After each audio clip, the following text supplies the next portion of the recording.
immoral, and wrong. This is the Modern Eater Show. Piping hot and delicious. The Modern Eater. Food, food, food, food, food. Come and get it. And now your hosts, Greg Hollenbeck, Jay Parker, and Brian Freeman. All right, we can do this, the Modern Eater Show. It's a pop-up broadcast tonight, a special edition of the Modern Eater Show, live from the former Saint. You know we love this restaurant, the Hyatt Regency downtown Denver. Distilling Show is going on, the ADI National Convention and ADI's 16th Annual Craft Spirits Conference and Expo, hosted right here at the Hyatt Regency downtown. And boy, do we have a show for you. Tonight's co-host, this is a good one, Dustin Evans, Rocker Spirits, co-hosting this special edition of the Modern Eater Show. How are you? Good. Thanks for having me.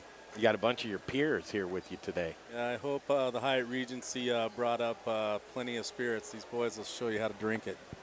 Yeah, I've already heard that the next couple of days are going to be interesting around here.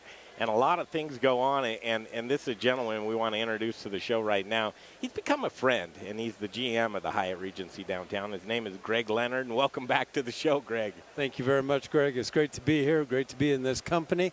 I always like being across the table from Dustin, looking at the rocker bottles, and don't you worry about it. We have plenty of spirits, because that's what we do here. All right, you got good spirit. We got good spirit. We serve morning, noon, night, and spirits.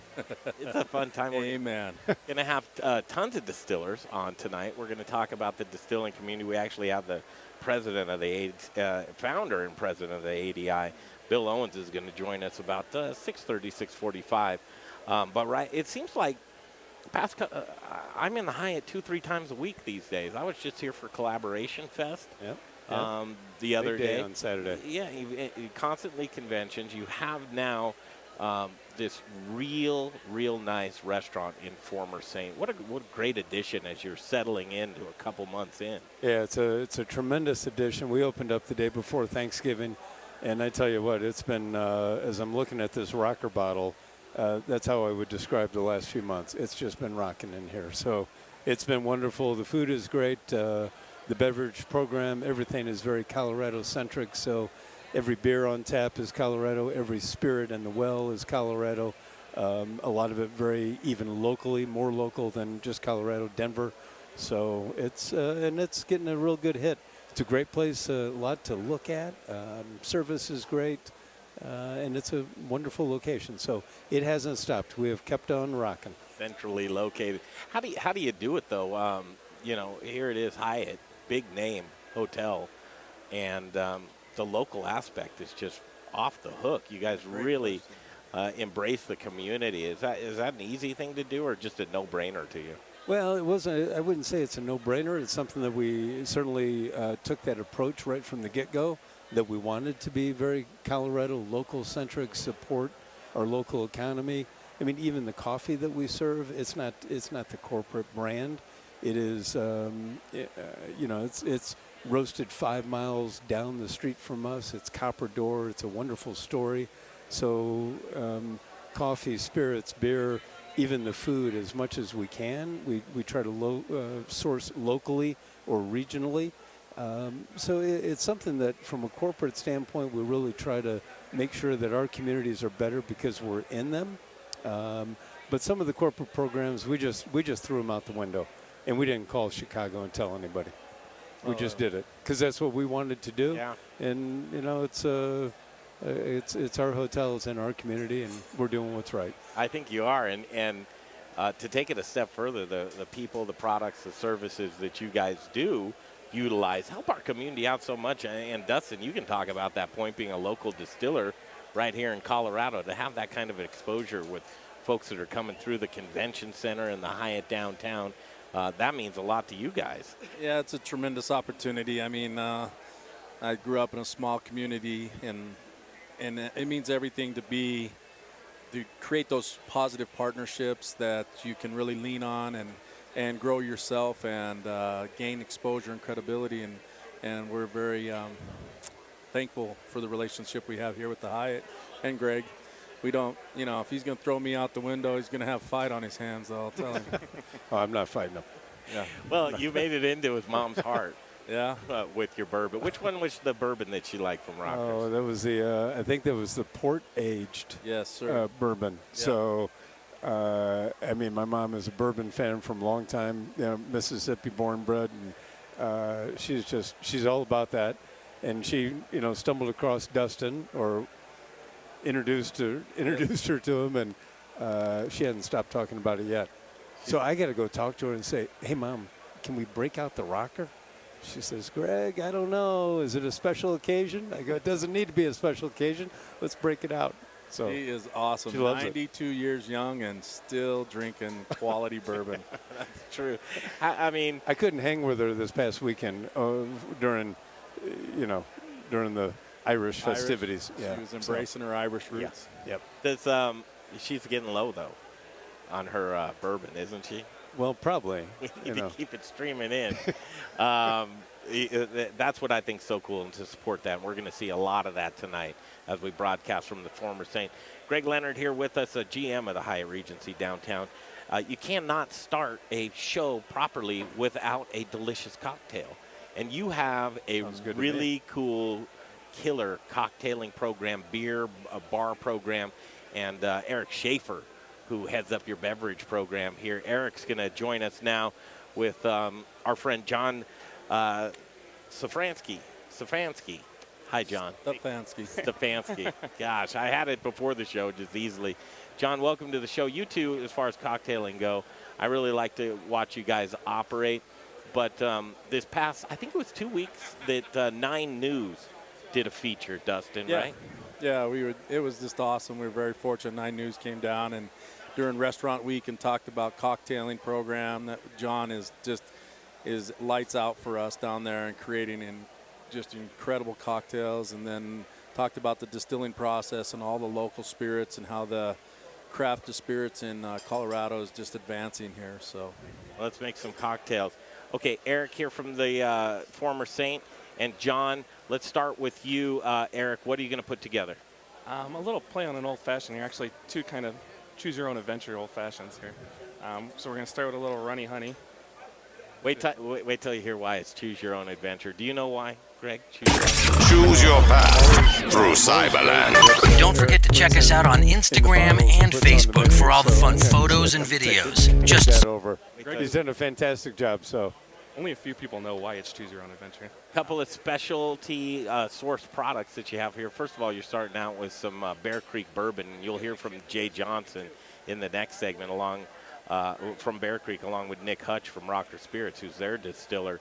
But right now, you are using that Bear Creek, putting together 3 old fashions right now. 4. You're getting 4. Oh, I don't see. Oh, there it is. There's the 4. I snuck in a little orange bitters while you were chatting. Talk about your bitters. So we are using Strongwater Bitters, local company in Denver here. you're spilling some of that bourbon, you know. I know I can't measure and talk and pour at the same time. It's purposeful. It's right in front of his seat. So we're using Strongwater bitters. We're actually using 2 different types of bitters in the old-fashioned. Orange is the base, and then right at the end, we're going to use a little atomizer. It gives you just we have floral, so the first one will be floral. Here's your adventure. So it seems to me these days, Both these mine. as old fashions, guys, kind of are the signature cocktail for any bar. Yeah, on definitely. how they do their cocktails. Seems to me like old fashions are getting more and more simple these days. Is it the ingredients are getting better or more refined, or, you know, it used to be you'd see the guy muddling and you'd take the cherries and then strain it and go through all kinds of techniques. John, chime in, both of you guys, on the old fashioned. What's happening with the old fashioned these days? Yeah, I think people are kind of going back to the roots of how the old fashioned originally was, which was basically just kind of a way to spruce up a whiskey. And I think people are just kind of going back more to just the very classic way that was done and not overthinking it, because it should be one of the more basic cocktails. That's delicious. That's a delicious cocktail. And people can get that right here at Former Saint, huh? They will. It's on our next little menu revision. We'll roll that one back out that's there. cool. Can they ask for, is this the Bear Creek one? This is with Bear Creek bourbon. And then the second one I snuck in was, it's called Vice Bitters by Strongwater. It's a little smoked grapefruit hops. So we can go floral, we can go a little smoky on there. Kind of depends on how you want to play around. Would you garnish this with anything? With a cherry. Okay. I got a little excited to get you guys cherry in it. All right. Is it okay if I take a sip on air? I know John. I can't see anything. I know John could on the 9 News. Did you see that? Yeah, I saw That was John. A little early for it, but Yeah. For that to happen, you'd have to be a reputable news source, Greg. Okay, so I'm not a. Yeah, you're not on I'm not a reputable news source. Cheers. Right now, we are not. Yeah, cheers. Absolutely. Nice job. Now, here's what's cool. Did you run that video yet, Jay, of 9 News? Run that in the background. We're going to run that right now. But the Beast of Burden is a cocktail. Go ahead and describe that, John. yeah, it's a pretty complex cocktail. It was one I created back at a place in St. Louis, and I loved it so much I decided to bring it out here. And it's has this earthy, there's beet juice in it, so it's a little bit earthy. Fennel and caraway as a syrup that's in there. So you get some of those spice notes, but then we have a sour ginger cream that floats on top, so it gives just a really nice mouthfeel to it, and it's it's refreshing but rich at the same time, but not too sweet. Let's put this baby together. I like it a lot. One of the most beautiful cocktails, cinematic on camera, and it lives up to its. Do we have John on camera here, Jay? He's like, yeah, we sure do. Cocktailing programs are so important, the bar programs for restaurants. Specifically, I see so many people. And talk about that, you're going to do some development, Dustin, for some restaurants. Can the cat come out of the bag for that? Yeah, I mean, it's just something that when we have people like Nick that is a tremendous, distiller that helps us understand how to craft the spirit in its infancy and its beginning. And then we have a guy like John that is, I relate him to almost a chef. I mean, his ability to take different spices, syrups, and everything and pair them together to make an incredible, complex cocktail that is just so pleasing to the palate that we're gonna leverage that in knowledge base, and we're gonna use that to try to go out and help our customers develop cocktails that really feature the best in their programs and stuff, and pair it with our cocktails. So, I think that's great added value. I truly do, because a lot of times you'll go in there and someone will come in with the sell, and they're not, it's a small distillery, not very well known, but to enhance the program, to participate, to maybe spread some knowledge or what works best for our spirits, I think that's a real plus. But, you look at, it's kind of a sticky wicket, because it's like, how do you tell a restaurant, or I'm sure there's a bar manager there, and how do you say, well, we might be able to do your cocktails a little differently, a little better? And Erik, I'd like for you to get on that conversation, because you want to learn more, you want to know more, but you're doing a job, right? I mean, your job's right there.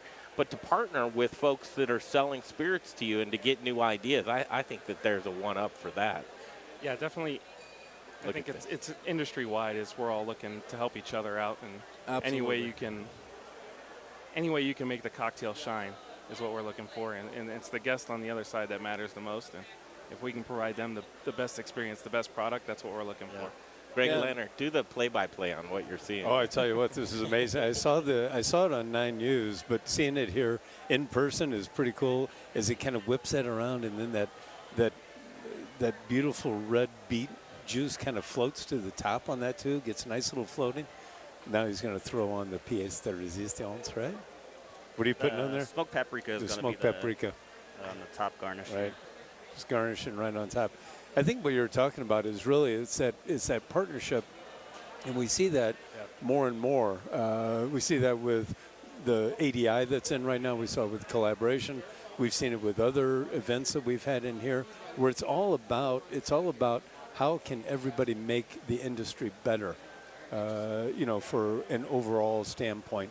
It's not so much about just me, but it's about everything. So, well, and pretty cool.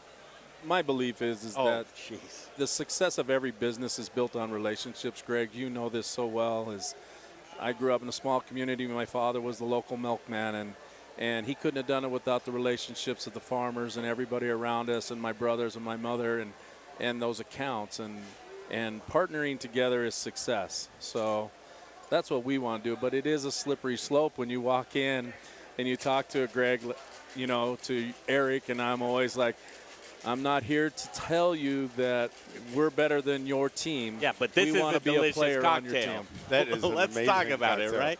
I mean, sometimes it takes somebody with their spirits in their own program in their tasting room to say, look, I'd like to show you what we have with this. And It tastes different than it looks, right? Yes. And then that paprika just kind of kicks you at the back of the throat, Yep. right at the end. You don't get that, and then all of a sudden, boom. that's dangerous. Yeah. And, lot of you know, layers that are really good. microbrewers will come in to you, Greg and Erik, and what their goal is to try to get a tap handle with you guys. And for us as the small spirits guys, we want to try to get a signature cocktail. If we give you a bottle and it sits on the back bar, no one knows us, never experienced us, it doesn't give us a chance to get that sell-through and that recognition of product. So if we can give of our knowledge and share it with you, if you are insecure about that and giving of that knowledge, that just tells you you're not strong on your product, in my opinion. So we want to give of that knowledge and share it and create a win-win for everybody. I agree. This next cocktail, it's a great name, great cocktail. This is the way you start John, a show here. Talk this one up, Johnny. This beverage is going to be called the Dirty Old Biscuit. I like it already. I hope I make very it through deceiving this name. 2 hours.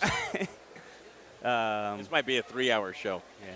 Greg, most of these guys have rooms here, right? Oh, yeah. And you know what? The ADI is has us pretty full, but we do have a few extra rooms. If anybody needs to stay. That's the way you need Mi to casa, su casa. put a couple in Bunk the back pocket. beds. I say the mi casa, su casa for Cousin Rich. Talk about this. All right, this tasty beverage is it's a whiskey base. Then we do a syrup that has fig and Earl Grey in it.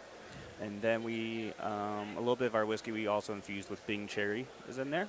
And then the bitters that I created are like a winter green tea and some like winter spices, as well as a little bit of ginger. So you kind of get like, it's a very, I guess, Christmassy kind of like spiced cocktail in a way, but also very different in the same way. So Take this in the right way, Wow. but you're kind of the Forrest Gump of cocktailing. You have all your glasses lined up, all of your needs. You're very precise on what you do. This is an integral art, and John, you're real close to perfecting it, my friend. Thank you. Everything I taste is just so delicious, thoughtful, mindful, with care, no stone unturned. These cocktails are delicious. Do you have one more? I have one more. It's kind of going to be a take on a similar to an old fashioned, but very different. It has a muscovado sugar, which is a really rich, nice brown sugar, and then a little bit of coffee, and then a little bit of aromatic, and then cardamom bitters. You know what's interesting with all these different flavors going on, and he's talking about it, and it's got to have that culinary background, You're going like with he the talks culinary, about. yeah. Is that it all blends together, because both these cocktails, nothing is overpowering. There's nothing pungent about it. It's just a very smooth cocktail, and one that's very enjoyable, and one that I like to say, you know what it tastes like? It tastes like another. So, which is what we like to love sell the in the pun. restaurant. This guy's is to smooth. Have another. Have another. Yeah. The What Don. does that taste like? Another one. Yeah, absolutely. But you guys, seriously, a lot of thought and consideration. And Erik Schaeffer joins us here from former Saint, and John from Rocker Spirits, the cocktail. What do you call it? What's his cocktailing? Yeah. Coctologist? We're not going to call him that, no. John is a little touchy, but I just call John our beverage manager. And What's it take to get on the menu, guys? I mean, you got to go over a few things a lot of times before it even makes it to your menu. How do you do that? Repetition. We spend hours behind the bar and just absolutely. continue to and have a lot of different people tasting, a lot of different input. Because if it may taste balanced to me, and it may taste, I like those flavors, but is it going to please the masses? So, Absolutely. we bring in a lot of different people to come down, taste it. Everybody gives their input, and then there's just the logistics of everything, and we've learned that thing is the printing of your menus. You guys have to think months, even maybe a year in advance to what goes on that menu and print them, and it's a big moving machine here. So we recognize the hurdles that we have to get over. So as I know you won't like this one. put this cocktail out. Quickly, Greg Leonard, you've been in this business for a while, and sometimes it's just intuition, suspicion. How do you know when you have a hit? If the restaurant's doing well or if the bar program's doing well, is it a hunch? You look at numbers? How do you know you're on the right track? It certainly numbers is one, but are you bringing people back? That's one of those things. Are people coming back because they want to see it again? And we're seeing that repeat business, so we know we're doing something right. I think the hardest thing is when you're creating a new concept is this the right thing? Right. Is it going to work? Is it going to happen? So, we opened this restaurant up. We're right now in the middle of constructing another new bar and market called Assembly Hall. And I think the real test to the success will be once we get that opened up and how both of them do. That both of them are a tremendous departure from what we have done in the past. And it's not, they're not really something that you would find in a hotel. Right.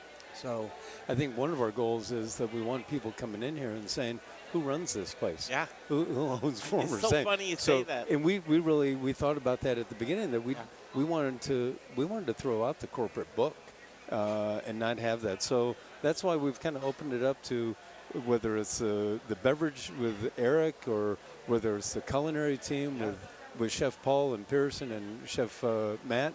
Really just said, okay, what do you guys want to do? How do you want to do it? And they've kind of created it from the ground level up. So what's the success is, does it work? And does the customer tell us it works? Yeah. My ears to the ground constantly. Former Saint is turning into a neighborhood bar and restaurant. That's what you want. Yeah. When the locals, when the community know that that's someplace they want to spend their time to. It's not just I'm passing through on a hotel visit.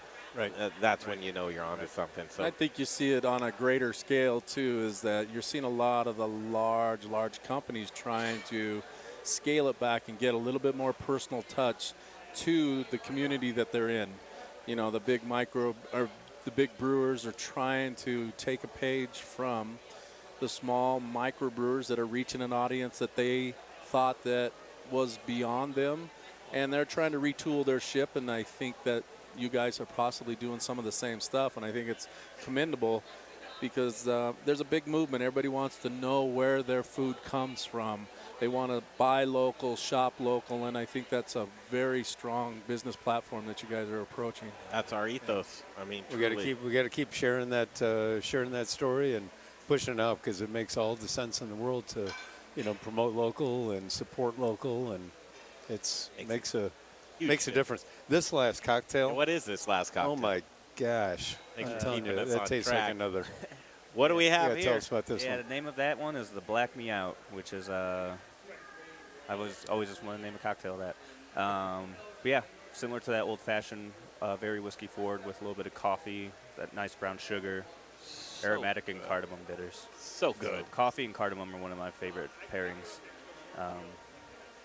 John Stefanski, Rocker Spirits, mixologist extraordinaire. Crushing it, John. Yeah, Crushes it think for the us. world He's of a you. killer. It's no coincidence. The universe energy brings us all together. Just a meeting in mind. High tides raise all ships, and I think that we're kicking that rock down the road. Yep, I sure is. appreciate all you guys. Now we're going to dig in with these distillers now that we're sufficiently lubricated with these great drinks here. We got to get on their level right now. We got to get on their level. And the food, 30 seconds on the food program here, because you have great chefs. And, Food program is wonderful. We've got some great chefs, great young talent that are really kind of knocking it out of the park. They're trying different things. Put together a big menu, all different kinds of things, whether it's duck or poutine or cheese curds or porterhouse or pork chop, huge pork chop, beautiful pork chop. But everything, again, is local and regionally as we can. It's going to change on a very regular basis. So come in often, try it, test it out, come back, try it again. The team is working right now on a new menu. We're going to put it in place April 1. So a lot of different stuff. I'm excited to take a look and see what it is. There's some, John, you're using beets in the cocktail. We've had a fabulous beet salad on the menu with burrata and all, and I love it. It's probably one of my best things. And I'm talking to the guys about what they're doing. They said, well, your beet salad is coming off. So I'm like, the beet salad is coming off, but it's going to be replaced with this. It's summertime. We're getting into the spring, summertime. It's time to get into a different type of vegetable. Going to come on with some more tomatoes, whatever's local, fresh. That's what they're going to produce. That's what they're going to put on the menu. So I'm excited about it. Keep it moving. Greg Leonard, GM, Hyatt Regency, downtown Denver. Dustin, I think you call it the original OG right there. He is. He's a Don. He's the godfather, right man. I mean, truly. All dapper and great host. But I don't know which cocktail I'm taking. I might just have to take them all. We'll get a tray. We got a tray for you. Thank you. The best of the best right here at the Hyatt Regency downtown Denver. Greg Leonard. Thank you so much. You, Greg, and for being Erik, here. We Erik appreciate it. Schaeffer, thank you so Dustin, much. keep on Beverage rocking. Director. Thank you, my man. And Rock, John, brother. think the world of you, man. Let's keep doing this. All right. Thank you. Thanks so much. Okay, we're going to just take a quick 1-minute break, and we'll turn around. We're going to have some distillers on, two of my favorite, Nick Hutch from Rocker Spirits, and then our friend over at Bear Creek Distillery, you know who he is, Jay Johnson. Corgi. Jay Johnson. This is so much fun because, I think we may even – is it okay if we run a little longer on this thing? As I said before, Greg, Mikasa I Sukasa. love it. I love it so all much. yours. Okay, we'll do that. Come back with Jay Johnson, Nick Hutch, and then also from the ADI. He's the founder and president. His name's Bill Owens. Bill Owens. He'll be on with us next in just a minute right here on the Modern Eater Show. Choose your path through Cyberland. Don't forget to check us out on Instagram and Facebook for all the fun photos and videos. Just search The Modern Eater or check out the website, themoderneater.com. Rocker Spirits. It's a distillery. It's a place to hang. It's about quality. It's about taste. It's about passion. Infused with American spirit. Rocker whiskey, rocker rum, rocker vodka. Get ready for an original look, feel, and experience. Old Town Littleton. And if you get hungry while you're sipping on some drinks, they've got the best food truck line in town. Open Thursdays, Fridays, Saturdays, and Sundays. Rockerspirits.com. Rockerspirits.com.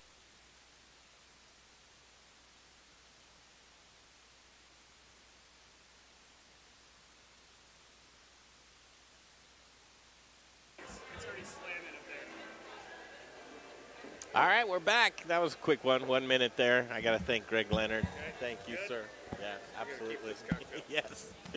All right, we're sitting them down right now. And Nick Hutch, welcome back to the Modern Eater Show from Rocker Spirits, distilling extraordinaire. Man, you make great spirits. Thank you, sir. Thanks for having us. Good to be back. Been a minute. Yeah, it has been a minute. Jay Johnson, Bear Creek Distillery, how are you? Well, I'd like to say that Nick is also one of my favorite people in the business. Really? Oh, I love this guy. He is. Is it because he's so sexy, or? Mostly. I don't know. Would you mind if I tell a story about the first time we met? I would love it if You're you a father and married now, so I don't know if it's appropriate or not. I don't care. Okay. We were sitting at an ADI, and he and his buddy Sam from Law's Whiskey House came rolling in hot at about 1 in the afternoon because they had run through all their funny money for the afternoon, so they had to come back and load up on the cash. I try to keep that as PG as possible. But well, Diamond Cab saw some increases in profits that day, but that was neither here nor there. I've never been in many there. moons ago. Many moons ago. he's a father now. He's respectable. That's right. Well, right. father, yes, respectable. That's debatable. So. Work in progress. Myself, Greg Hollenbach, and Dustin Evans from Rocker is co-hosting with us. I contacted you about 2 weeks ago. I said, this is important. Let's get down there. No reason why. We're friends with the Hyatt Regency and former Saint. We've got all of our friends in this community. And then here it is. We're meeting new friends. And without further ado, we've got to welcome him to the broadcast right now. It's the first appearance, but it won't be his last. His name's Bill Owens, and the founder and president of ADI, American Distilling Institute. Right now what we're doing at the Hyatt Regency downtown, they have ADI's 16th annual Craft Spirits Conference and Expo. Welcome to the show, Bill. Well, thank you very much. I've heard a lot about you, man. We're pulling 2,000 people into town. 2,000 people. Yeah. First blush, you go with founder and president. That's pretty impressive. Well, I started. Are you like the Charlie Papazian of distillates? No, I have more personality. You ever sat next to Charlie? He's not a conversationalist. He doesn't have stories about ex-wives. No. You do? This is going to be a good show course. right here. This is going to be a good show. Here's a couple of our local favorites right here, Bear Creek and Rocker Spirits. You know these boys? No.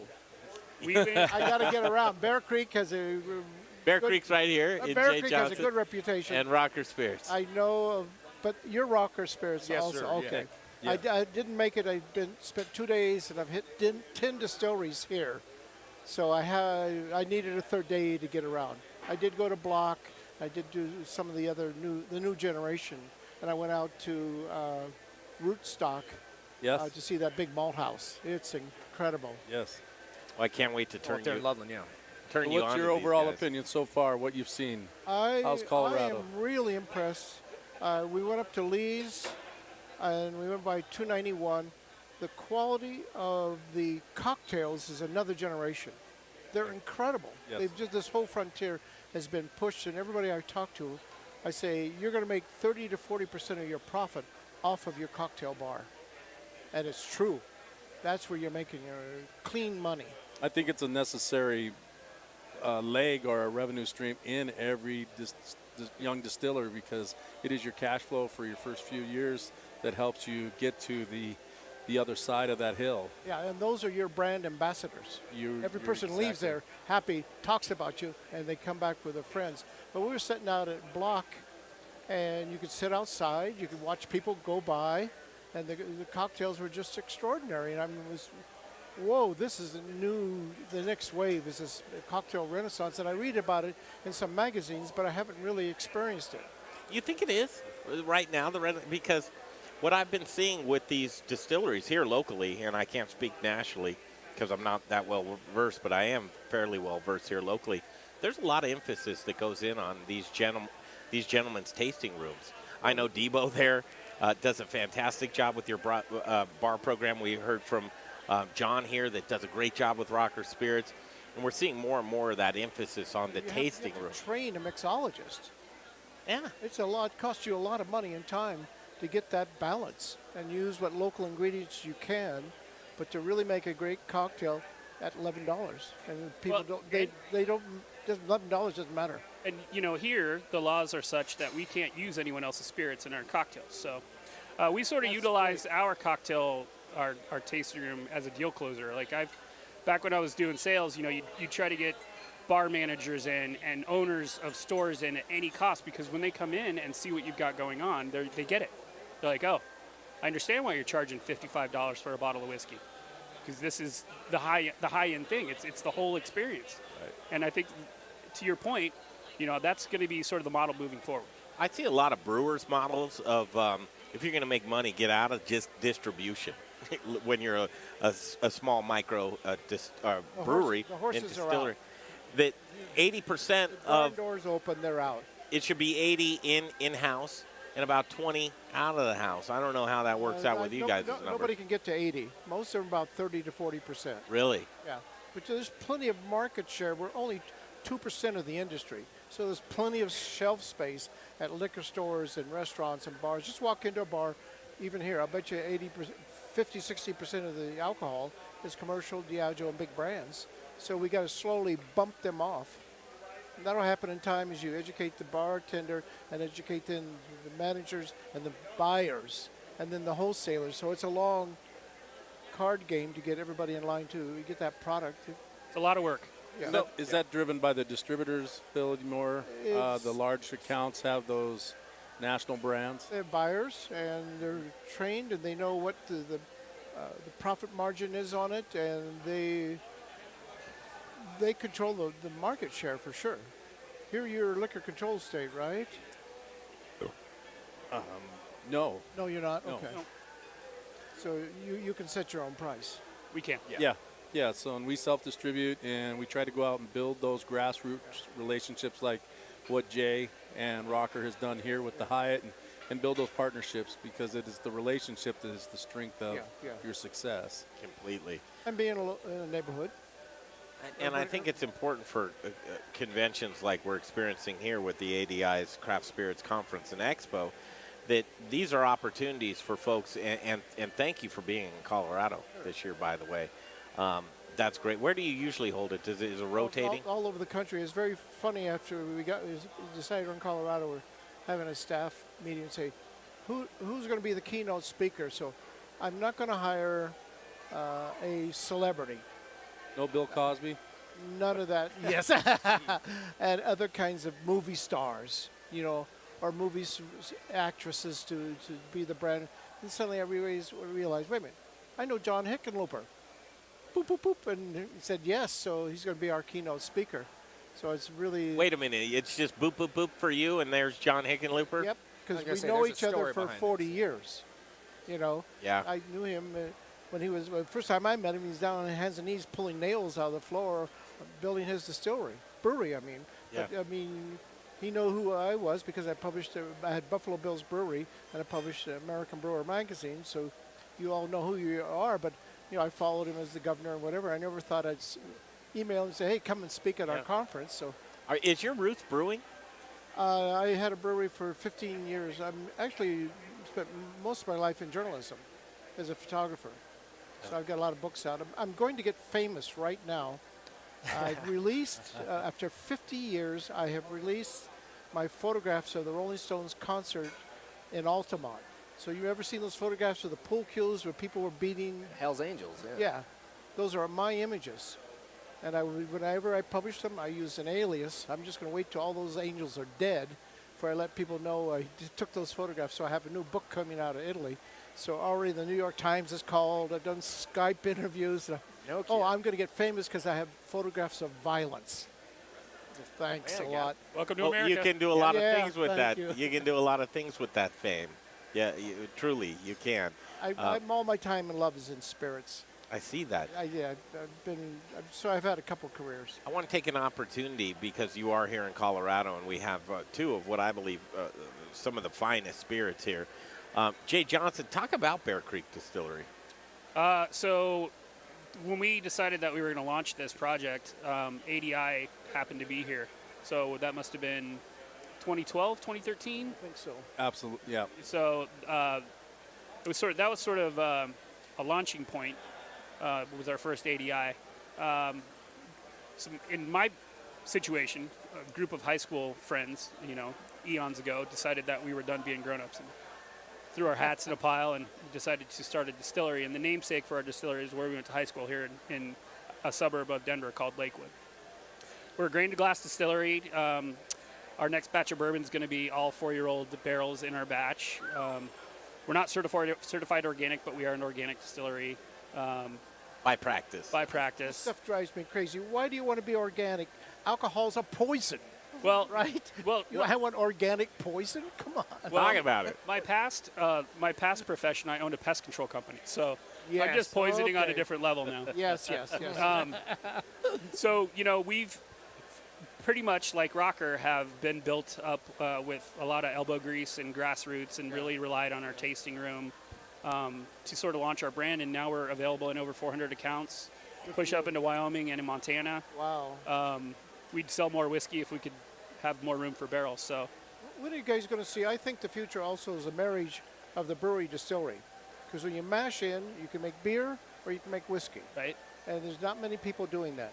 And I think because of the licensing thing, but we have a couple of distilleries. We've got more than 3 or 4 people who have a winery brewery distillery license. But the brewery distillery, because the grain silo, the milling, the mashing is all the same. Right. You just take it over here, add hops, boil, or you take it over here and distill. And that is the future where I can walk in. Yeah. Oh, I can have a beer and a shot. We have some irons in the fire right now with the Colorado Distillers Guild, where our lobbyist is looking at getting so where we can carry a certain number of Colorado brewed beer. Right. So you'd be able to have spirits and beer under one roof.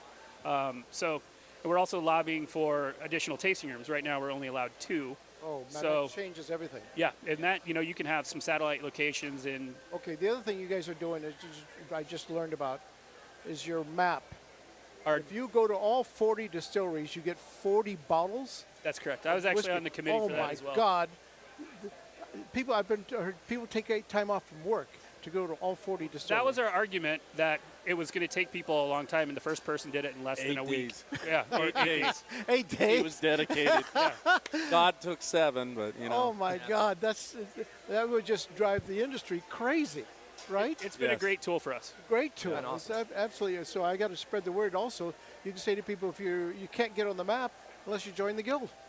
Well, that's what we've done. Yeah. So that drives revenue to the guild, and that's really a great idea. So I got to pass that word on, because most people can't get them to join the guild. Right. So here's the reward. You're on the map and you're contributing to this.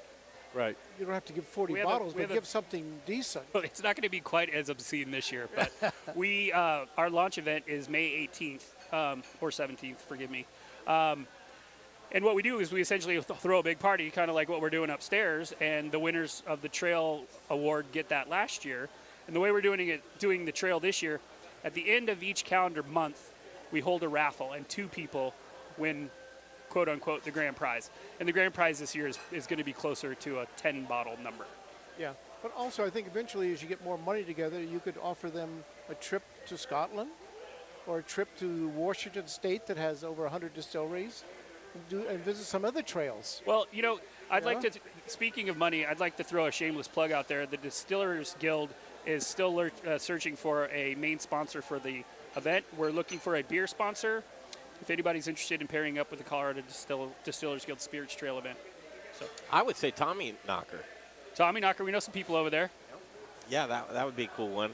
Just off the top of my head, if somebody that they like to be active in that, they How about Fat Tire? probably have the That tire would be wherewithal. good. New Belgium. We'd like to stick with, Colorado. yeah. So We're, Odell. we're very Bill here. I don't know if you've noticed, man.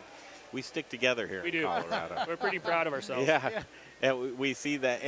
You have no idea how hard it is to get.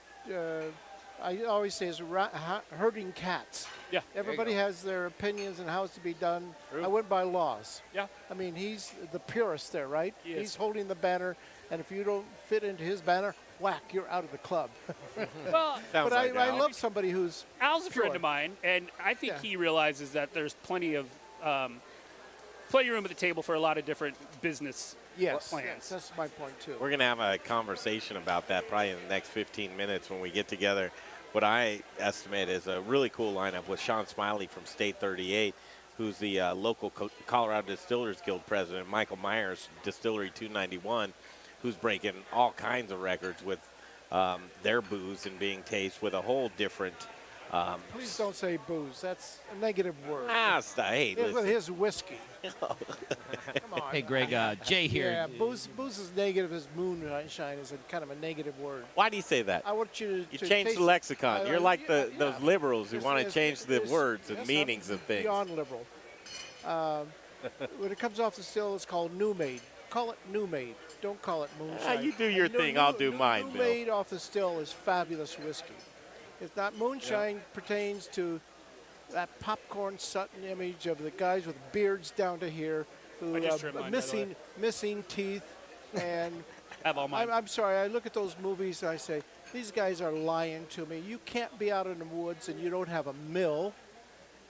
Where's the electricity? You got to pump something. How are you getting it out of that fermentation? What are you fermenting? And when he pours the stuff out of the bottom of the still, he's pouring it into the creek, and a little spurt of corn. Corn kernels, full corn kernels yeah, in at there. the I end. saw that You too. know what? I said that's I much know somebody BS. uses that kind of stuff. They use the corn over and over again until the flavor runs out. What are they fermenting? Sugar. Right. Making rum.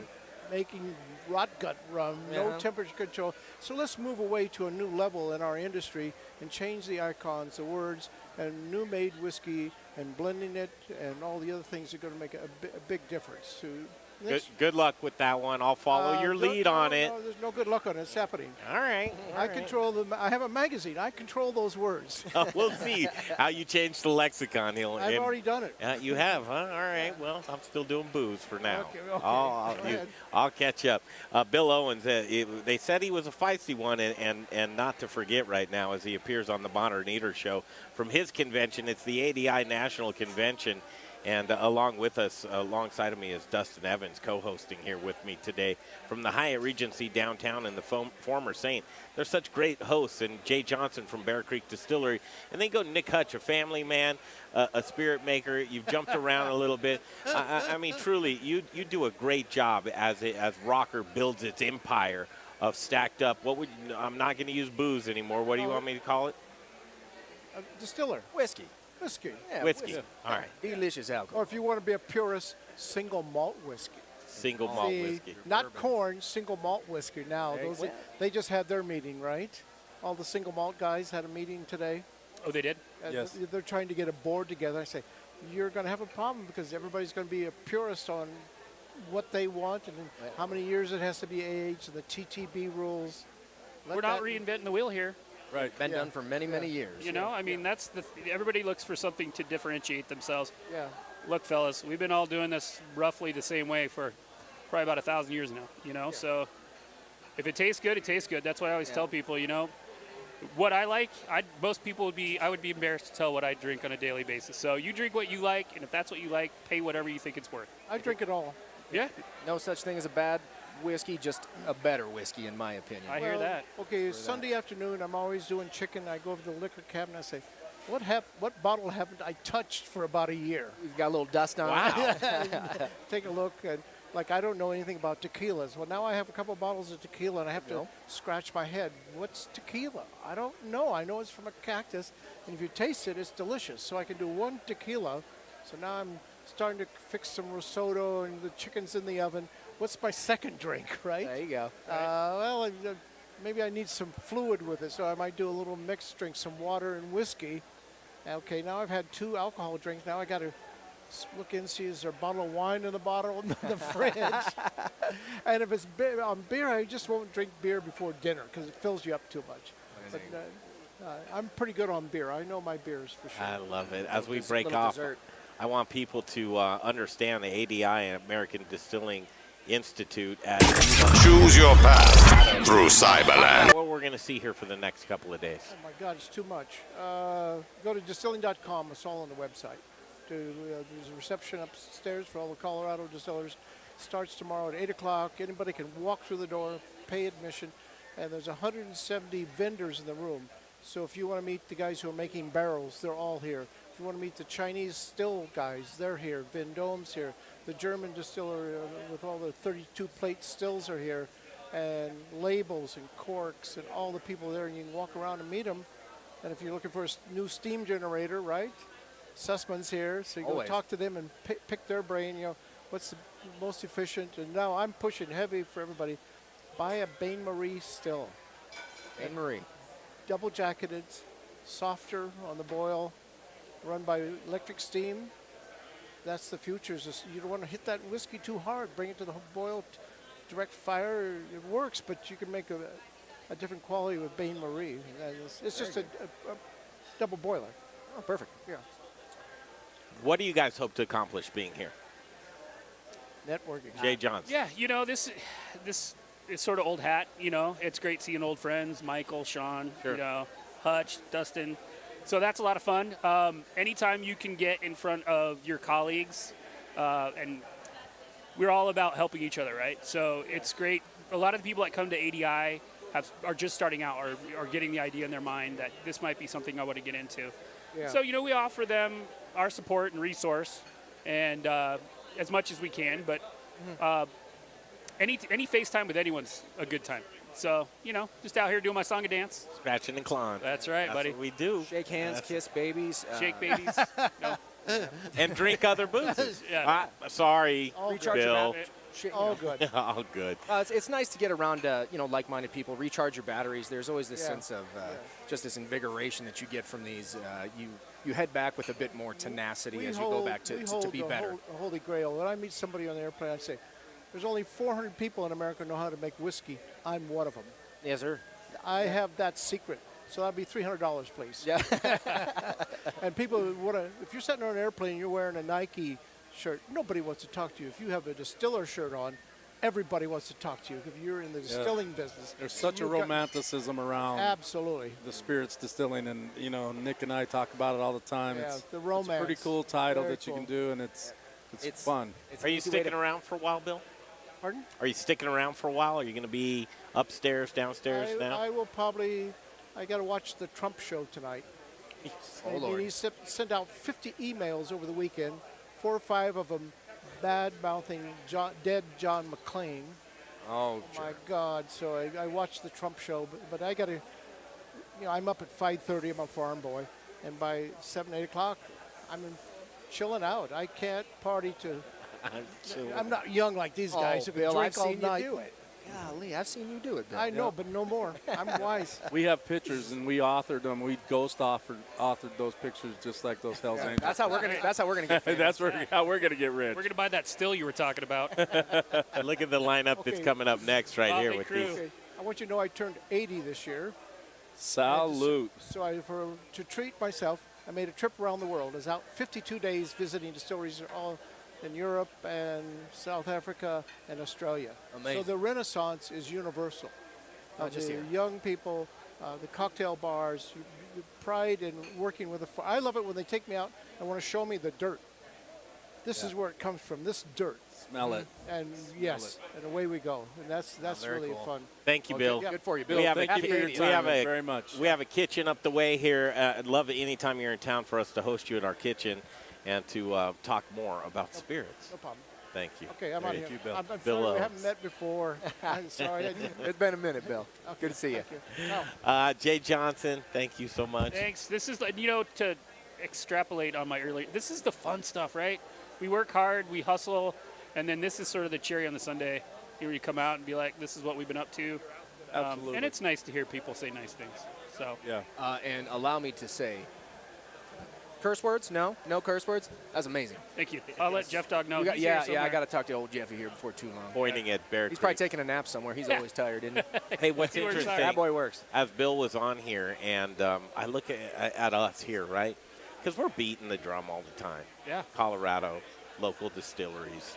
We've fallen in love with each other, all of us guys, Colorado, it just kind of solidifies our standing with each other, what we do, the unity, the camaraderie. It's a really special thing. I enjoy all of you guys, and I got to thank you for knowing you so Thanks, much. man. Yeah, Well, thanks for having we us. appreciate you supporting us and giving us a voice in any medium we can. So Yeah, we couldn't do without you. Oh, okay, you could do a little, and you do. We could do something. a lot. We couldn't be sitting here eating cheese curds. All right. No. Yeah, yeah, you could. Look at this. Sean Smiley coming up next, along with Michael Meyers from Distillery 291. And then also Kameron. Kameron is from Block Distilling. It's interesting. We're going to have a conversation about just different business models. How you make your way in the world today takes everything you got. I've heard that once or twice. wow, that's not. Nick at night, I think. Did they? No, pay? isn't that Everybody knows your name. Cheers? Yes. Cheers. Oh, they didn't pay to Taking get their a break kids into from a all seat, your did they? worries Sure would help a lot. All right, we're going to break away Pay for for a that. minute. We're going to let these guys go and walk the floor. Are you going up to walk the floor? I'm going to go run my jaws some more. Run your jaw some more. Love it. Thank you, Nick Hutch, Rocker Spirits, and Jay Johnson, Thanks, guys. Bear Creek Distillery. Thanks, boys. Okay, Appreciate 1 it. minute. We'll be right back. Me and Dustin Evans, we're hosting the show right now from the former Saint in the Hyatt Regency downtown, coming back with a cool conversation with 3 of the heavyweights in the business. Choose your path through Cyberland. Don't forget to check us out on Instagram and Facebook for all the fun photos and videos. Just search The Modern Eater or check out the website, themoderneater.com. Rocker Spirits. It's a distillery. It's a place to hang.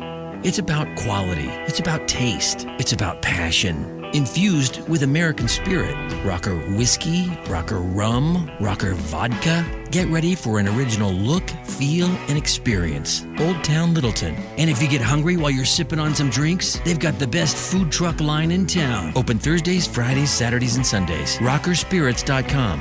Rockerspirits.com.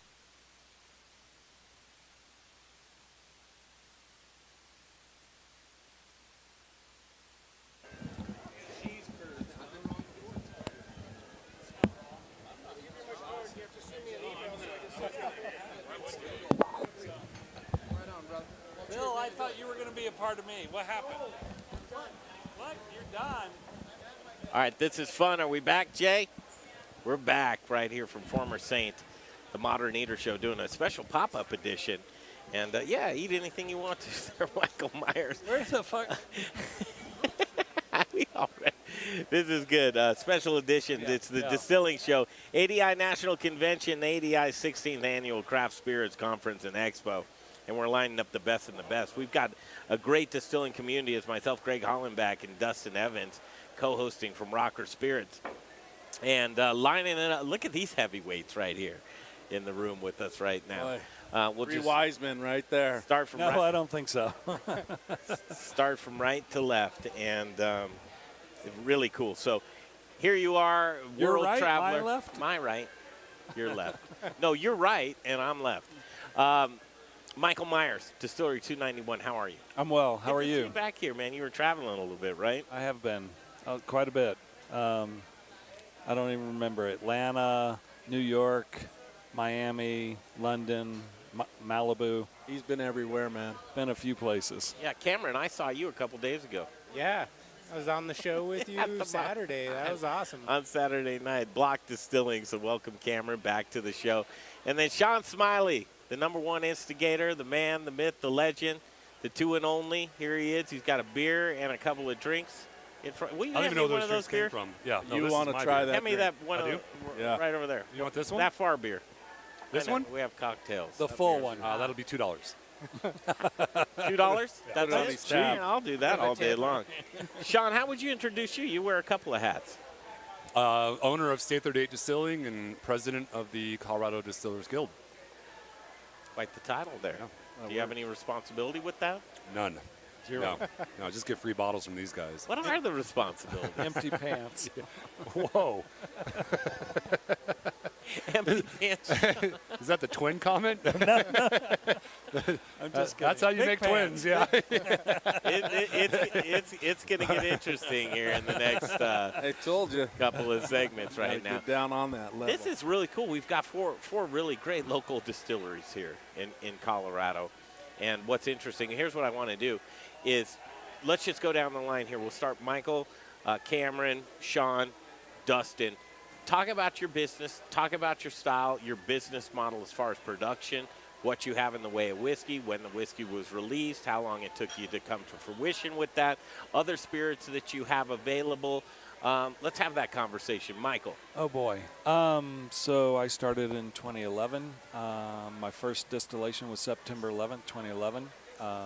That was a anniversary for me. Yep. I was in New York when the first plane hit the building 3 blocks away. Here I am making whiskey now after quite a few years. I have a rye whiskey I make. It's a bottle proof is 101.7, 61% malt rye, 39% corn. And then I have a bourbon, 80% corn, 19% malt rye, 1% malt barley, 100 proof for the bottle proof. And then we make some other expressions. We were at American Single Malt Commission today talking about American Single Malt. They're trying to get that defined.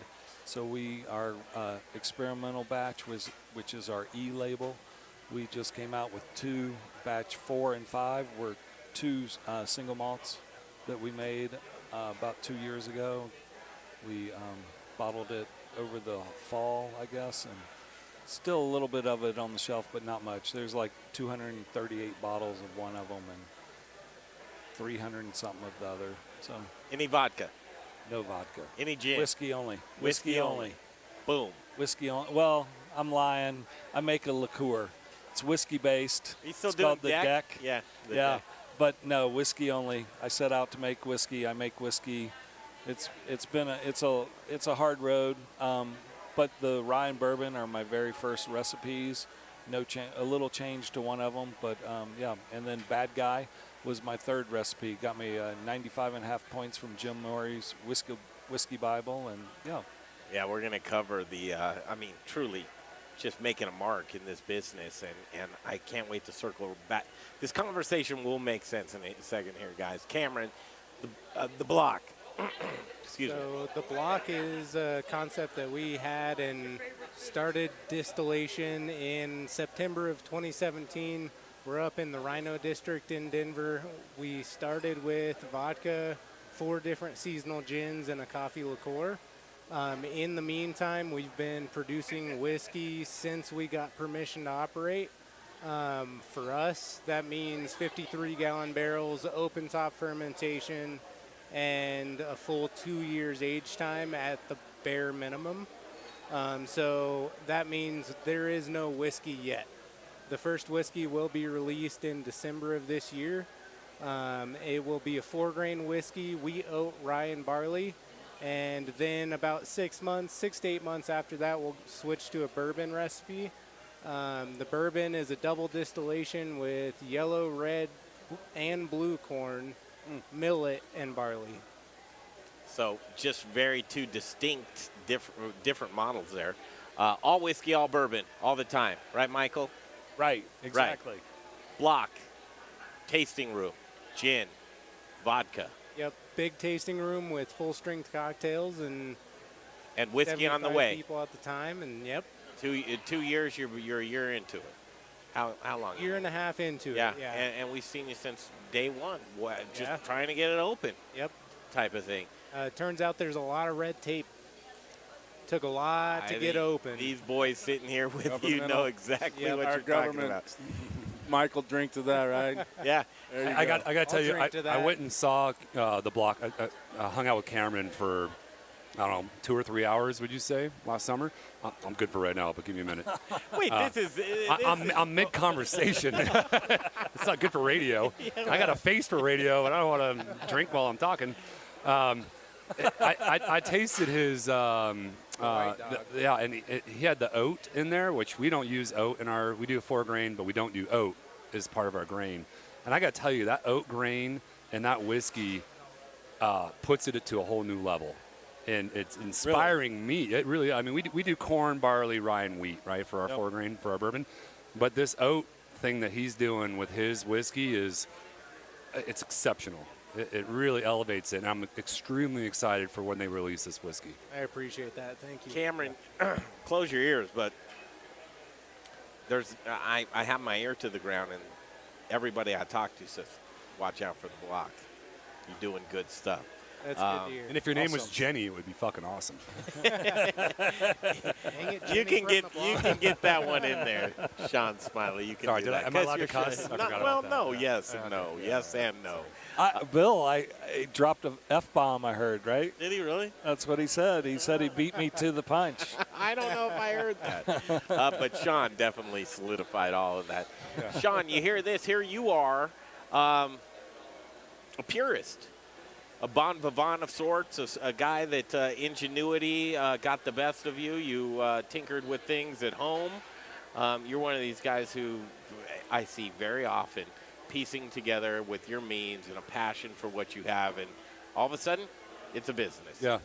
It's funny, Bill Owens hosted him yesterday at the distillery with his crew, and you know, these guys probably have $8 million distillery setups, right? And I'm in like a garage, in Golden, basically. Yeah, you're at Lowe's. So yeah, I'm right behind Home Depot. Yeah, so there's siding, there's shingles, and there's State 38 distilling. On aisle 38. Aisle 38, that's right. Yeah, State 38. So, but one of the folks that I was hosting said, and I think he said it best. He said, "You're the MacGyver distiller. You kind of find ways to piece things together to build a still or build a mash tun or whatever. eBay's my friend." Hey man, I'm balling on a budget, right? I don't have big bank money behind me or partners. I'm doing this on my own, and we're scrappy, and I like being scrappy. It makes us kind of who we are. But I also love all the fantastic distilleries that aren't scrappy, because they could probably put a little bit more science into what they're doing versus what we're doing. I think you need that scrappiness and that. Have you heard Michael's buzzer story? Buzzer? Yeah. Have you heard the buzzer? But the button story? Pushing the button? Oh, my God. But while he's telling it, bourbon or rye? Now you will listen to this story. Please, Michael. So in my 300 square foot distillery when I started out, I had a DSP, so I was legal. and I had a steam unit, home steam unit for steam showers as my steam generator. And so the first time I turned it on, I hit the button, came on, was heating up, sat down, did some work. This is great. This is awesome. It's working. About an hour later, TV repairman, right? Hour later, it goes click. I'm like, what was that? I go over there, it still's hot. I'm like, oh, it's working. And I was like, push the button again. It came back on. I'm like, great. About an hour later, it clicked again. I'm like, it's a automatic off. It's a home steam unit. They've got a safety, so it turns off. Sure. So for 2.5 years, I push that button every 45 minutes. 15 hours distillation. Cooking, when I cook, 6 hours. Stripping, 6 hours. I was resetting that button. I'd go home, cook dinner, come back, reset the button, go home and eat dinner. Go out, sell whiskey, come back, reset the button, go to the next store. So I was confused because when I saw your tender profile and it said I push the button every 45 minutes, I thought it meant something totally different. He can push the button. I push the button every 45 minutes. Yeah. What are you on Tinder for? You got twins. Looking you up. Quite a recovery rate right there. 45 minutes. You've never swiped left for me or right or whatever the fuck it is. Now, Michael, single guy, handsome, I mean, listen, you push some buttons these days, right? If you can find the button and push it every 45 minutes. It trained me well. I understand. Going back to you, Sean, traditionalist, purist of sorts, and you're doing a lot of different agave. What am I saying? We make everything but rum. Is how I would describe Everything but rum. Everything but rum. Everything. I mean, literally, absinthe, wheat whiskey, rye whiskey, bourbon. We do a coffee liqueur, so yes. But the rum is the one thing I will not make because it's one thing I don't personally consume. I don't go to a bar and order a rum drink. Yeah, so make what you love. But we just released Damn Good Spirits, which is doing really well. It's a vodka, gin, and absinthe. We're putting that at a price point in the market that's extremely aggressive. So we're getting some volume, which is great. And it's fun, man. We're just having a good time. We got some spirits upstairs. Hopefully we'll take you guys on here later on today. And I don't know if any of your listeners are going to come this week and come check out the conference. It's the demographic, but the conference is right here, and you've got you're hosting a lot of people and the keynote speakers as well. Yeah. This conversation going into, so how long do you age your whiskey? Our rye, wheat, our straight rye, straight wheat, straight bourbon is aged for 2.5 years in new North American white oak barrels from Independent Stave. Yep. Now, so there's 3 completely different business models. How long do you age your whiskey for again? 3 or 2? We are going to release at about Kameron 2 and maybe a month or so. But the goal for us is we're going to release as we need to. So as supply of bottles go low, then we'll release. And the idea is to push that average age up to 3, maybe 4 years. But that's the idea right now. Michael, you turn it on its ear. He just started. That's all going to change. That's all going out the window. Michael, you have a different business model. Honestly, I hope I have that problem. I hope it has to go out the window. How long are you aging? So I age for a 8 year. Months, right? 18 months. Year to 18 months. 10-gallon barrels. 10-gallon for staving? Aspen stave. So we pop the bung on the barrel. We take toasted pieces of aspen, finish the whiskey on that aspen. So the aspen staves go in the barrel, sit for about 3 weeks. That was the sweet spot we found. So I have a total different business model. Yeah, love it. Stay right there. Dustin, Rocker Spirits, how long? 2.5 years? We're coming up on 3 years. Yeah, we came out in basically 2016, early 2016, and so we're closing on 3 years now. Different business models than these gentlemen have, and that's what I love about this industry is the resourcefulness of everybody and the passion that goes into this. Yeah, what works with your business, your wallet, your time? How do you keep it going, and how do you keep the spirits flowing here? That is what craft is about, and what's so cool is our tagline is forged with passion, infused with American spirit, because I grew up with nothing, and I watched a lot of people in my world make a successful business out of just going to work every day and figuring it out, like Sean, like you will, and like Michael has. And I just said, if I'm going to do this, I'm going to do it right or I'm not going to do it. And so there's different business platforms to step into this arena. And Sean has been in my distillery. I welcome you guys to come in. And it was very great. His uncle. Hey, not just me. My uncle. Your uncle like helped pay the first couple months' rent. Yeah, a resident at his distillery. But it was great to meet Sean and learn his story and hear my story. We didn't have a big bankroll to go in it, so we made a decision that we knew what type of product that we wanted to eventually be known for. We wanted to make a very approachable whiskey, bourbon-style whiskey. So we went out and we tasted a lot of whiskeys all over the United States. We tasted the big boys that are just manufacturers, just manufacturing plants. But we found a small micro distiller like us that was making a great corn and wheat whiskey, which is what we wanted to do. And I'm a country boy from Montana. This old boy is a steer wrestler and a farmer. Awesome. And I happened to have the fortunate thing in high school. I played on an all-star basketball and football team with he's the five-time world champion steer wrestler. So I let this old boy know I knew Brad Gleason. And it opened up a relationship with this gentleman, and he was allowed us to buy 16 53-gallon barrels from him that really represented a product that we wanted to try to emulate. Ours is going to be different because it's Colorado versus a different state. And that's how we got our start.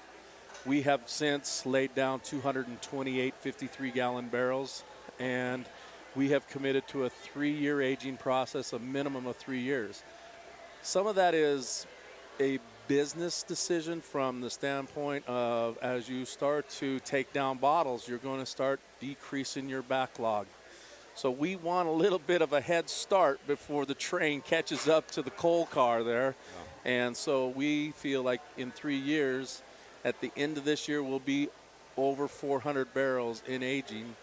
And that was our business platform. So we're doing a bourbon-style whiskey. We're doing 70% corn, 30% wheat, aged in 53-gallon barrels, number 3 char. Then we have taken some of that, and we have put it, after it was 3 years old, put it in a port wine barrel for an additional 14-month aging. So we have a port-finished bourbon.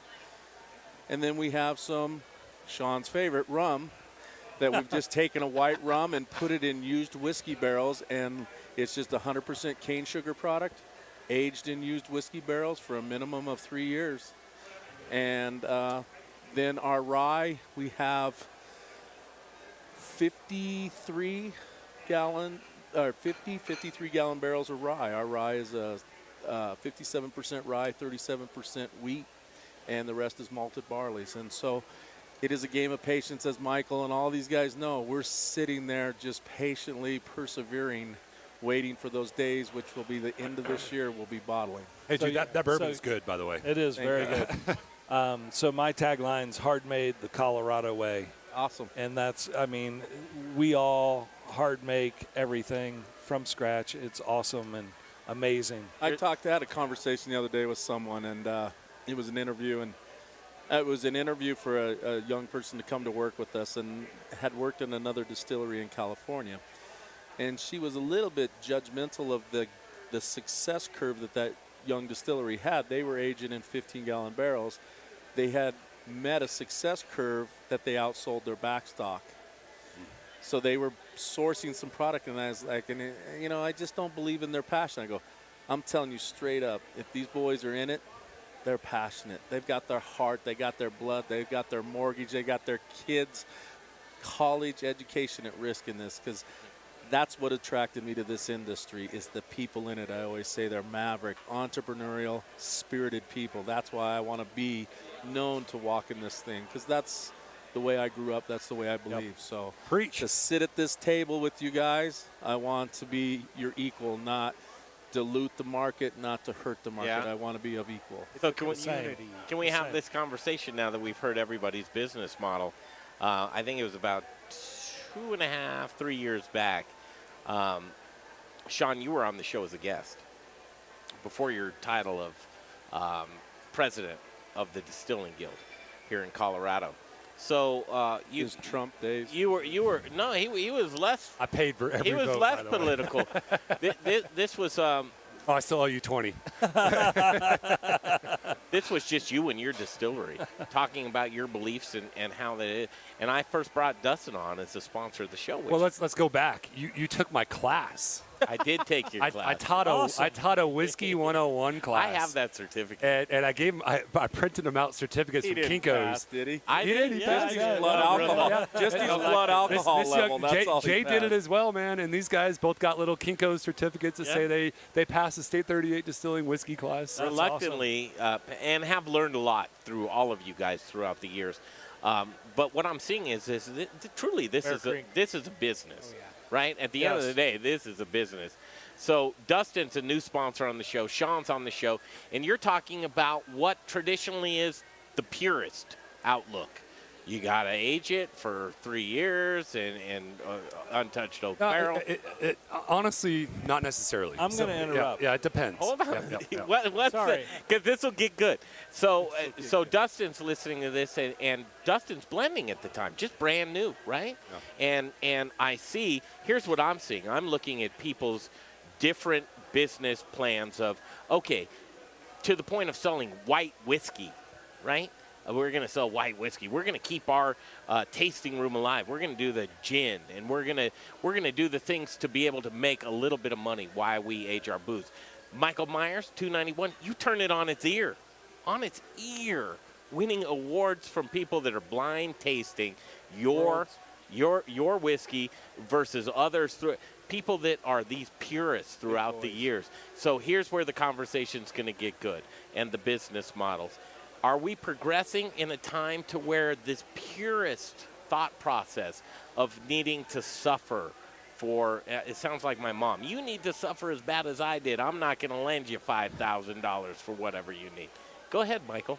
I suffered pushing that button. Yes, you did. You know, so what's interesting is I was a fashion beauty photographer in New York, right? And there was, you'd go to the lab and you'd drop off your film and they'd be like, run it normal, and it's like, yeah, run it normal. Well, my normal, your normal, your normal, your normal are all different. Aren't there traditions, though? They're traditions, but aren't there traditions?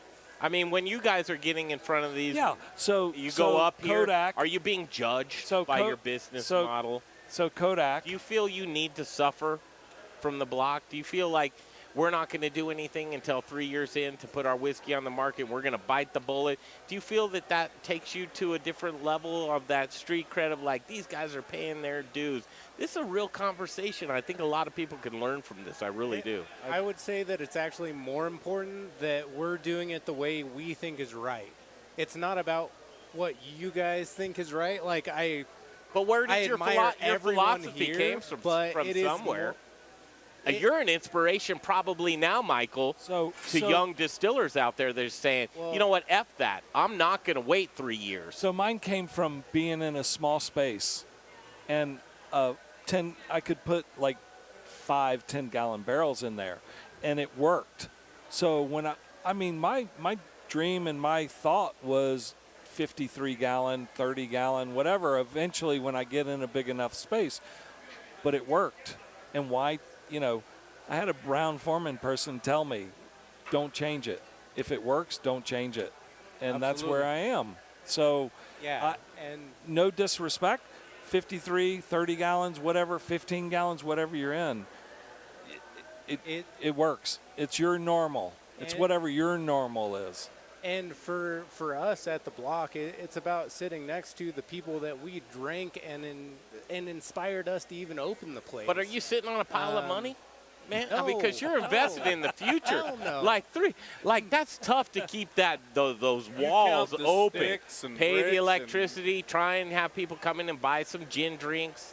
It is trying to have people buy your vodka to hang on. Here's your white whiskey and your aging kit. You do that at home. I mean, that's real stuff in this business right now. Absolutely. You guys, Kameron Weaver from the block. So where we are in Denver, that meant that we couldn't just sit and wait for the whiskey to age make because money, baby. we're in a very expensive neighborhood. We're somewhere where we can make cocktails that bring people in and keep people coming in. And that's what we've done with our vodka and gin is do something where we can actually sit and wait on the whiskey and make that whiskey something that we're proud of compared to the people that we want to sit next to on the shelves. And that's the biggest thing for us is we know our operation and we know our process, and we feel this is going to be the best process for us is 53 gallons, 2 years minimum. Yeah. It's going to sit as long as it needs to for us to but be. But it's kind of like opening up an good. amusement park and saying, "Don't run. You can't ride the roller coaster, but the bumper cars are right there waiting for you." Oh, it man. sucks to tell people no. Am I wrong?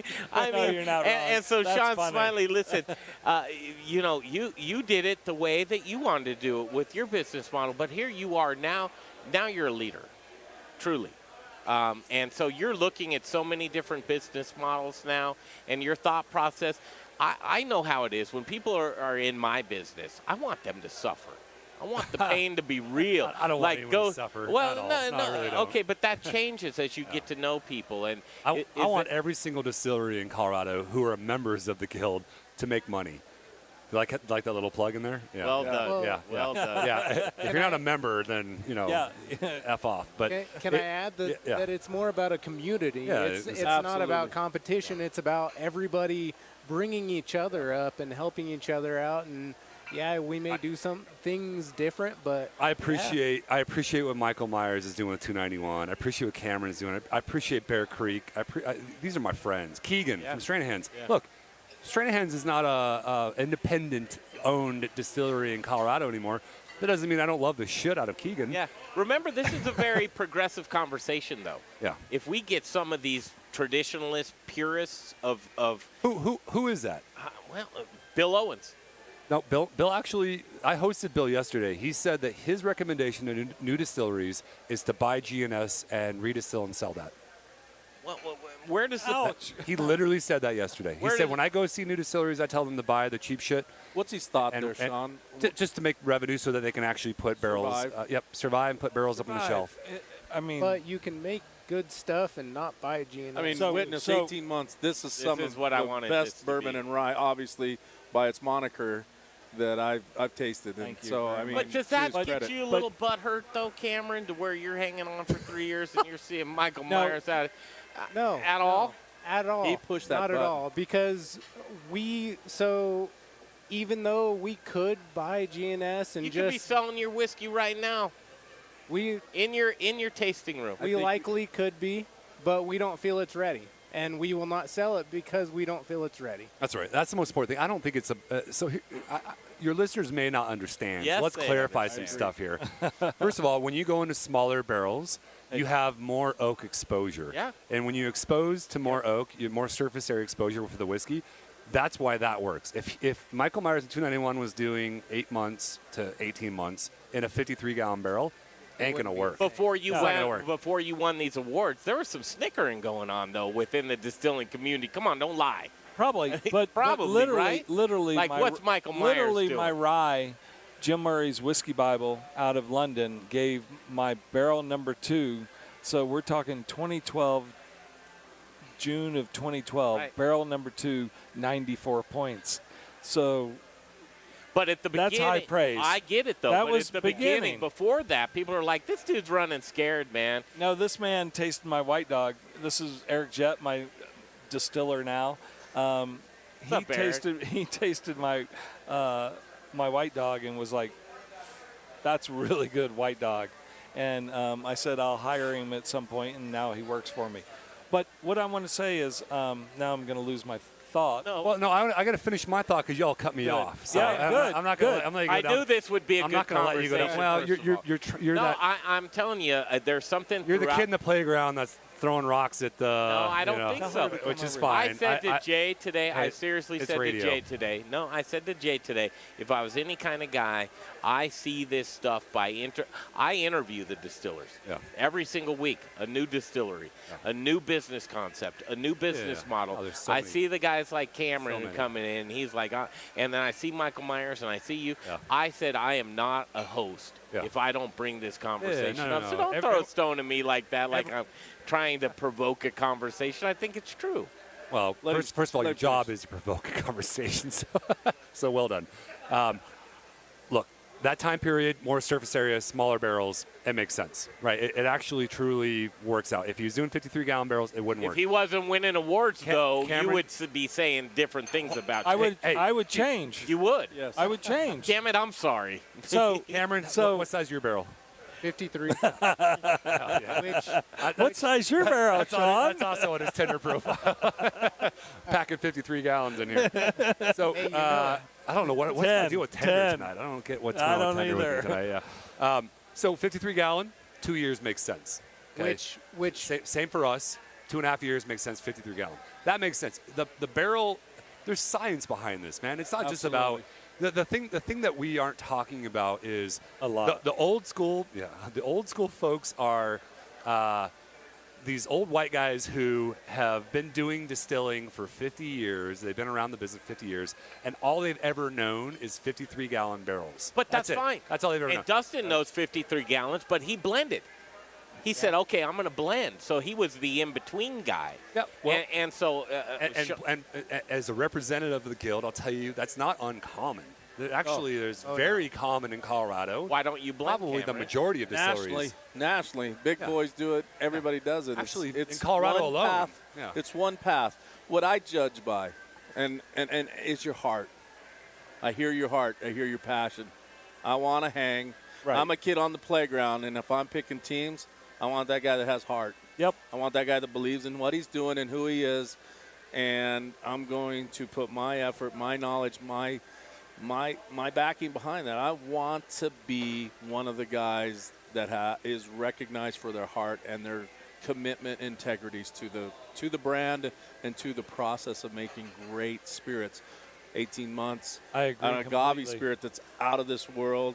Different, spun it around, agave, and agave is my kryptonite. If I drink too much of it, I go to jail. Hey, so you want to have an agave night tonight, Dustin? I want to see that. Yeah. So you talk about business, and that's where things come around, and how much money do you have or whatever, and so I've given up equity to be where I am and what I'm doing, and so to get it out, and I have no pressure from any of my investors, but it worked, and that's where we stayed, and that's why. And Mother Nature was a little bit of it, kind of some of these accidents that happen, like the sticky note was an accident in a laboratory.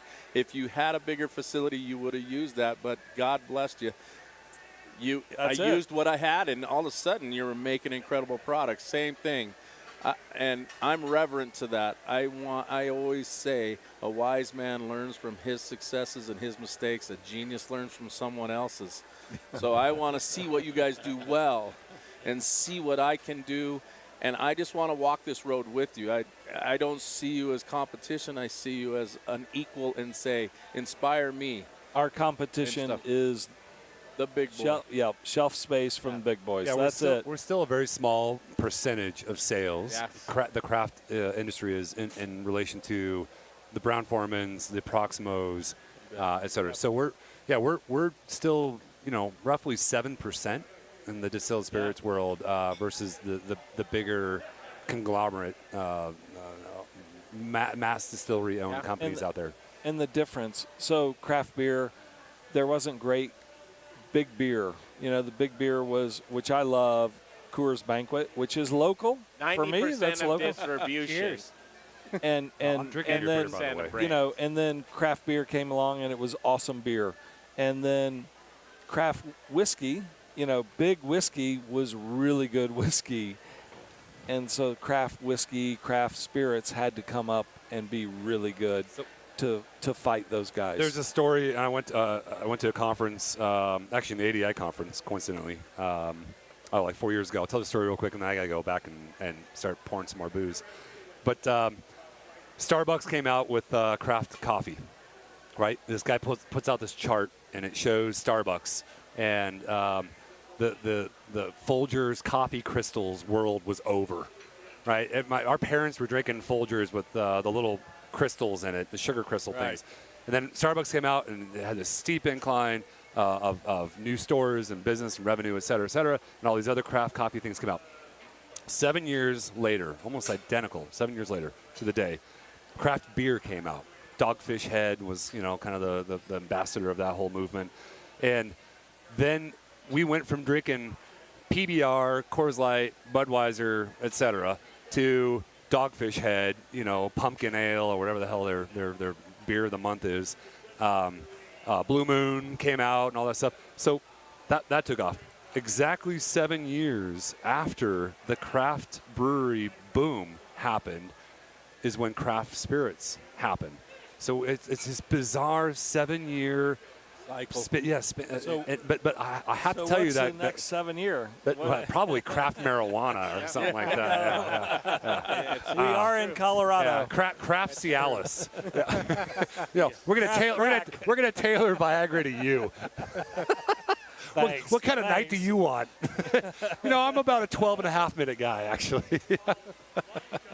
I could. Okay. All right. Let's stop with that. Yeah. Real quick, Sean. How do you see Colorado nationally? We're the fourth largest state for distilleries, registered distilleries. New York and California are admittedly bigger than we are, but we are on the forefront, I think, in terms of creativity. I absolutely agree. So you'll see in California and New York and some of the other places, it's like, we're doing whiskey and gin and vodka. That's all right, fantastic. They get in that lane and just ride. I see it. Yeah, but then there's some cool stuff that y'all are doing, and we do. Your bottle design is just off the charts. This is my favorite thing to do at a party, by the way, is just doing that. Like literally, you can just sit there for like 3 hours and just be like, nerd. It's a great spin the bottle too, buddy. All right. Well, don't show me. Don't show me new tricks. All right. Nobody's taking any clothes off here, please.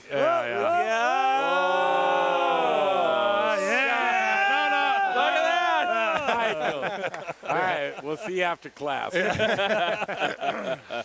But no, everyone's got their own cool thing in Colorado. I think you've brought this up a few times, Dustin, and I really appreciate you doing that, Ben. It's true. Colorado, I think the reason why we are the craft beer world and why we started with that is because we are so ingenuitive. We're creative people in Colorado. I don't think it's altitude. We're just low in oxygen. So therefore, we're just and we're high all the time apparently. But here was a year we're ago. Creative. So a year ago was like and the platform here, the laws and the laws are conducive. So speaking of laws, that's the interesting thing. That's kind of interesting about Colorado and rye for me and whoever else. But 2016 we won America's Best Rye. 2017 Laws won America's Best Rye. World's Best Rye. 2018, we won America's Best, World's Best Rye, 291. This year, so far, Laws won America's Best Rye. Next week, there's a possibility they will win America's or World's Best Rye whiskey. So that's 2016 to 2019. Colorado craft spirit, killing it. Yeah, I got a silver medal at ADI 2 years ago. Just want you guys to know how excited I am about that. I just put a millet rye on. I got a tooth back here. I think I only have a bronze. Cameron, what was that? I just put a millet rye on oak, so in 2 years, hopefully I can throw my hat in the ring. Yeah, you should put rye. Rye. Millet rye. Oh, good. We just started. I got to talk about it. We just started distilling with millet. We just started using millet for our grain, and it is amazing. Yes. Help Greg understand First of all, millet is. Really, it's bird seed. It's bird seed. Yes. It's really difficult to convert to sugar. The saccharification process is nearly On my new diet, man, I don't have tater tots anymore. I have You haven't millet started tots. it yet, have you? No, I have not. Four of the heaviest hitters right here in our scene, and I wanted to get this. Right? Come on. I mean, you think I'm throwing rocks, Sean. No, but you're doing your job. You're I doing got your job, some brother. good Yeah, guys no. together here. I'm sitting here admiring you. I'm admiring you. Yeah. I do. Swipe right, buddy. Swipe whatever. I don't know the tendency. Is it left or right? I don't know. Just wipe down. before you swipe. Yeah, pass me by. I just want to say, what's he wearing? Jay? Oh, man. All right, I'm out of here. I'm bringing my shirt.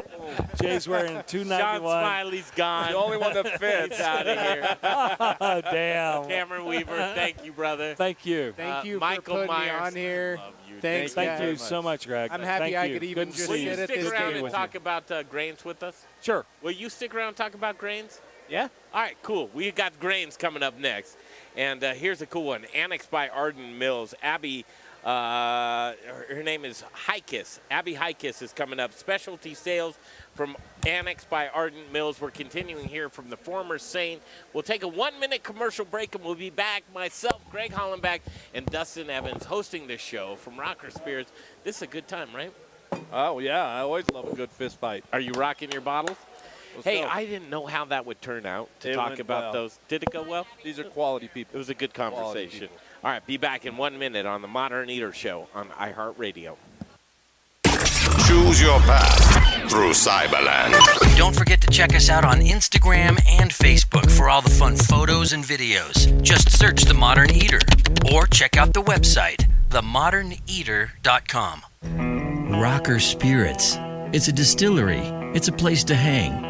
It's about quality. It's about taste. It's about passion. Infused with American spirit. Rocker whiskey, rocker rum, rocker vodka. Get ready for an original look, feel, and experience. Old Town Littleton. And if you get hungry while you're sipping on some drinks, they've got the best food truck line in town. Open Thursdays, Fridays, Saturdays, and Sundays. Rockerspirits.com. Rockerspirits.com.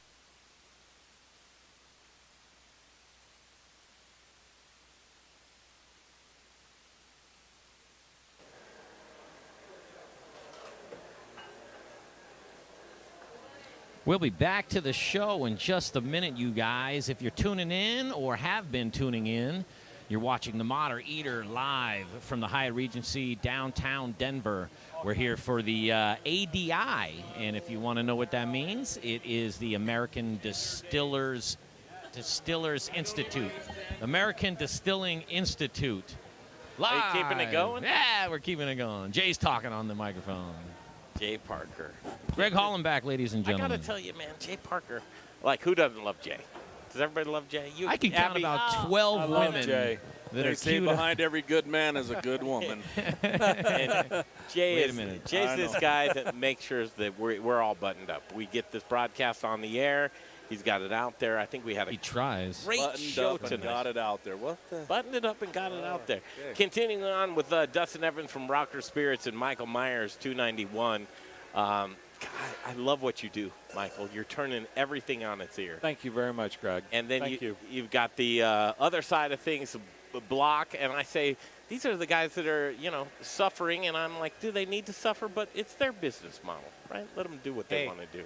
They have more money than they know what to do with. Exactly. I don't. That is absolutely not true. I will say that. I wish we had that problem. Not the case. But it's Hey, a model. hey It's a Cameron, model I need of mentoring, I need to borrow 50, Cameron, if you're all set. I'll get you after the show, but I need a 50. Need another Coors Banquet? Can we make payments I'll on that? take one. The original OG. She was so sweet to wait around. And Abbey Heikes, specialty sales from Annexed by Ardent Mills. We talk about sourcing is a big thing. And as we talk about Colorado and sticking together, here's Ardent Mills on the scene. And this is just something I wanted to talk about as far as grains and what's available for folks and just knowing your options. First of all, welcome to the show, Abby. Thank you so much for having me. So good. Thank you for sticking around and being patient with us. I think we're probably going to do Strap about on that seatbelt, too. It's going to be a 2.5 wild ride. a fun ride. So, Abby, first of all, can you're an exhibitor here the next 3 days, right? Yep.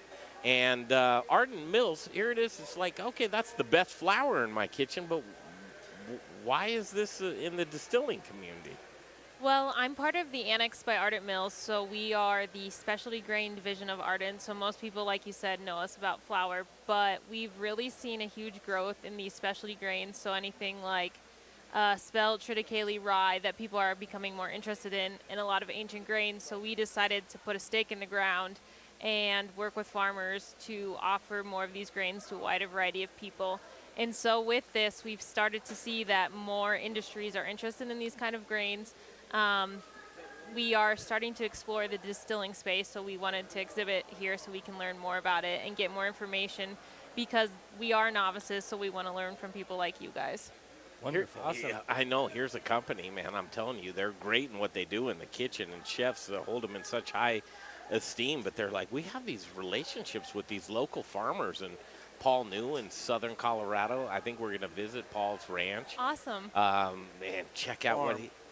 Yeah. It can't be it can't be a ranch. They have these four-legged animals. Not necessarily. Yeah, you got to be a farm. You got to grow. It's close enough, right? Yeah.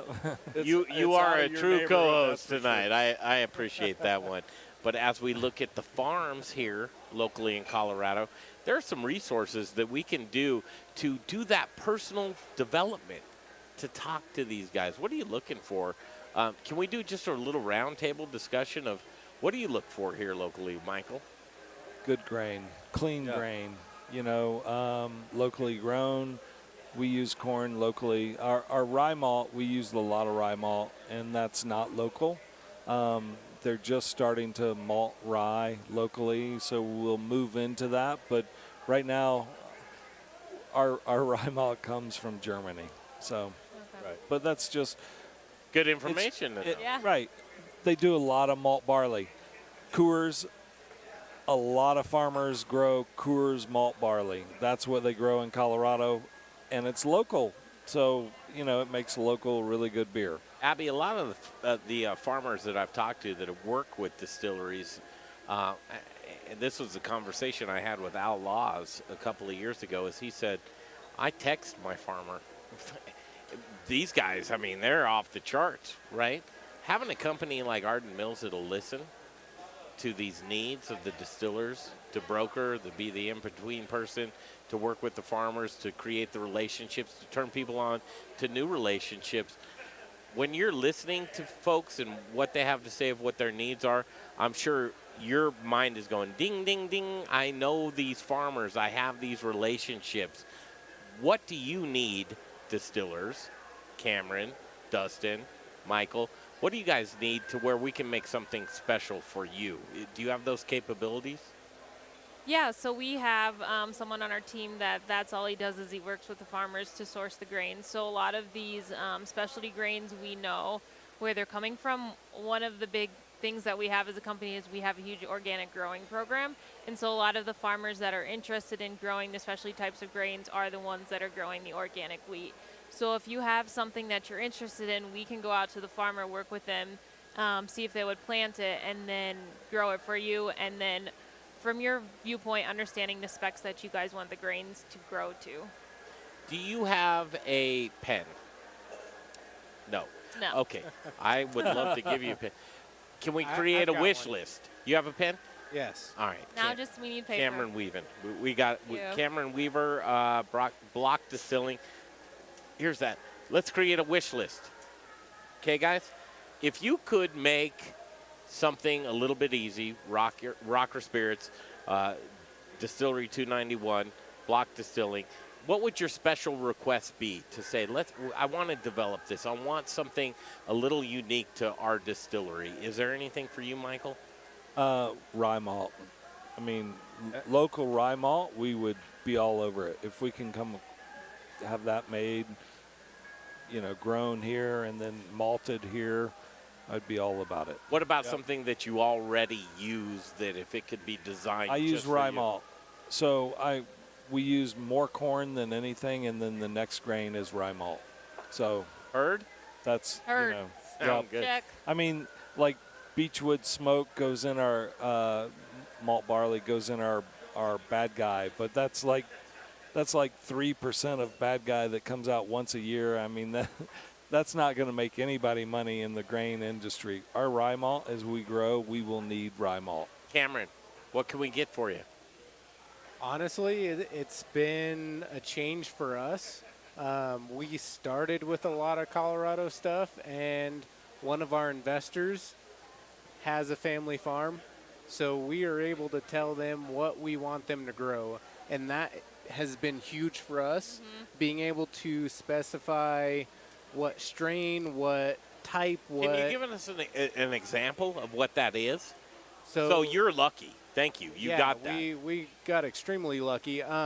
But we are actually telling them, okay, we expect to use this much grain of this type of grain per year, and we pick out the rye variety, the wheat variety. So go slow. How much is that? Give me an idea of what you would need to source.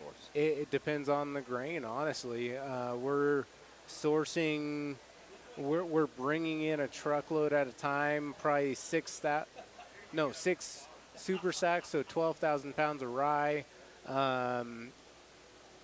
16 to 20,000 pounds of wheat, and even more than that of oat. So we're able to actually work directly with the farmer, and that's big for us. And we can tell them basically how we want to grow things, and that's the main thing that we've been attracted to is getting to know the farmer, getting to know the farm, and being able to have that control over yet another variable in the distilling process. Producible outcomes, reproducible outcomes. What are you hearing there, Abby? They're looking for consistency, but also a tie back to the farm where you can understand what they're growing. You know the people behind. You're making an impact on their lives, and they're also making an impact on your life. Exactly. Is that something you can emulate for other folks that don't have those connections? Yeah, we definitely can. We can connect you with the farmer. That's some of the things that we're working at Ardent Mills. It's easier with the specialty grains, but also in terms of wheat. But just something else that we want to understand is like the rye. What type of variety of rye are you looking at? Is there a certain type of wheat that you like? Just that we understand so we can learn from you to grow the varieties that people want. Yeah, and it's been something that we've been researching a lot, and there's been a partnership with the farm itself and the farmers where they're researching what's going to grow the best in the region they're in, because it actually is in Missouri. We started with all Colorado grain, but this particular farm is in Missouri. But they gave us that control over, we want this variety, we think this will grow well, and they're helping us research and understand what's Backup plans are good too, though, Kameron. Yes. Right? And we're here for you. We have plenty of grain suppliers here, and these conferences and everything like that. It's always good to have a backup plan where actually one more thing that we are looking for is kind of going back to the consistency and a little bit more than that, the safety of everything, the testing of it. So if there's something that will create a harmful quality of our spirit in the end product, then we want to know about it, and we can switch to our backup plan. That's why we shipped all of our grain off to have it tested for dawn, moisture content, all of this stuff that we didn't even know about until we had this farm willing to grow their plots of land for us. Michael, do you have that? It's crazy. I mean, your partnership is a little ways away, right? Right. So locally, would a partnership benefit you? So we do corn, Colorado corn. Are there any politics in that? I mean, relationships are everything. Relationships, cost, what it cost. We did have some issues with some clean grain, and immediately photograph text, and it was taken care of. Yeah. So we don't, they're growing good corn here. So here's what's cool about local. What's cool about local is you see people like Abby that you sell you something, and we're going to support it. We're going to promote that we're doing this with you. a one-off brand and, you know, maybe abroad or farther distance, their vested interest is just selling it into you. But how do you service that account? How do you connect directly to that farmer? Those are all business relationships that you have to have. Those are constants that you have to have. Right. And to have reproducible outcomes. And for us, you know, I agree with you. If we had a malting rye that we could really pull locally, we would love that. There is consistency in that rye. You know, I mean, malt barley's consistent in this town. Your flavor profile changes. Your customers are used to this. That's what they want. They want to taste that. For us, you know, it would come down to, first and foremost, don't ever compromise our product, our end result of the product. And if we can gain that success locally, it makes such great corporate politically stance to do that. And we were sourcing grains outside of this state. And the unit of measure that we all know for our whiskey is bricks. Yep.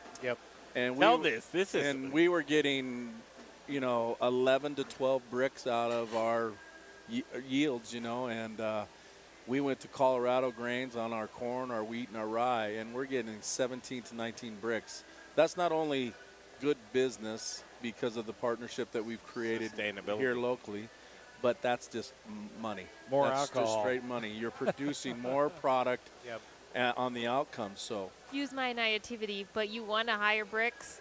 Absolutely. The higher the bricks, the more convertible sugar, the more convertible sugars you can get, the more alcohol you can make. It relates directly to the yeast content of the grain, and some of it can go back to the testing that I recommended, that they can tell you the starch content in the grain per pound or whatever. Absolutely. And if that is consistent, then your flavor, your product, everything is going to be consistent. Yeah. I mean, I grew up in Montana, one of the largest wheat providers in the nation. I grew up with those boys, 72 sections of land. I would love to go back to my high school buddies and say, hey, we get your wheat, but logistically there's some problems. There's some struggles and hurdles. If we're getting the yields that we need and the outcomes here, we're going to stay right here. And it makes sense. Can you talk about on there what you guys are exploring right now? Yeah, I was pointing out the Hartwick College.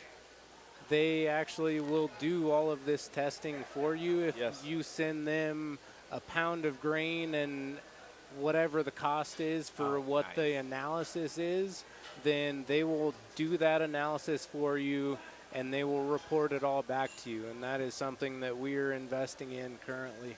Hyperlocal is important to me, commonalities and just basically good people doing good business with each other.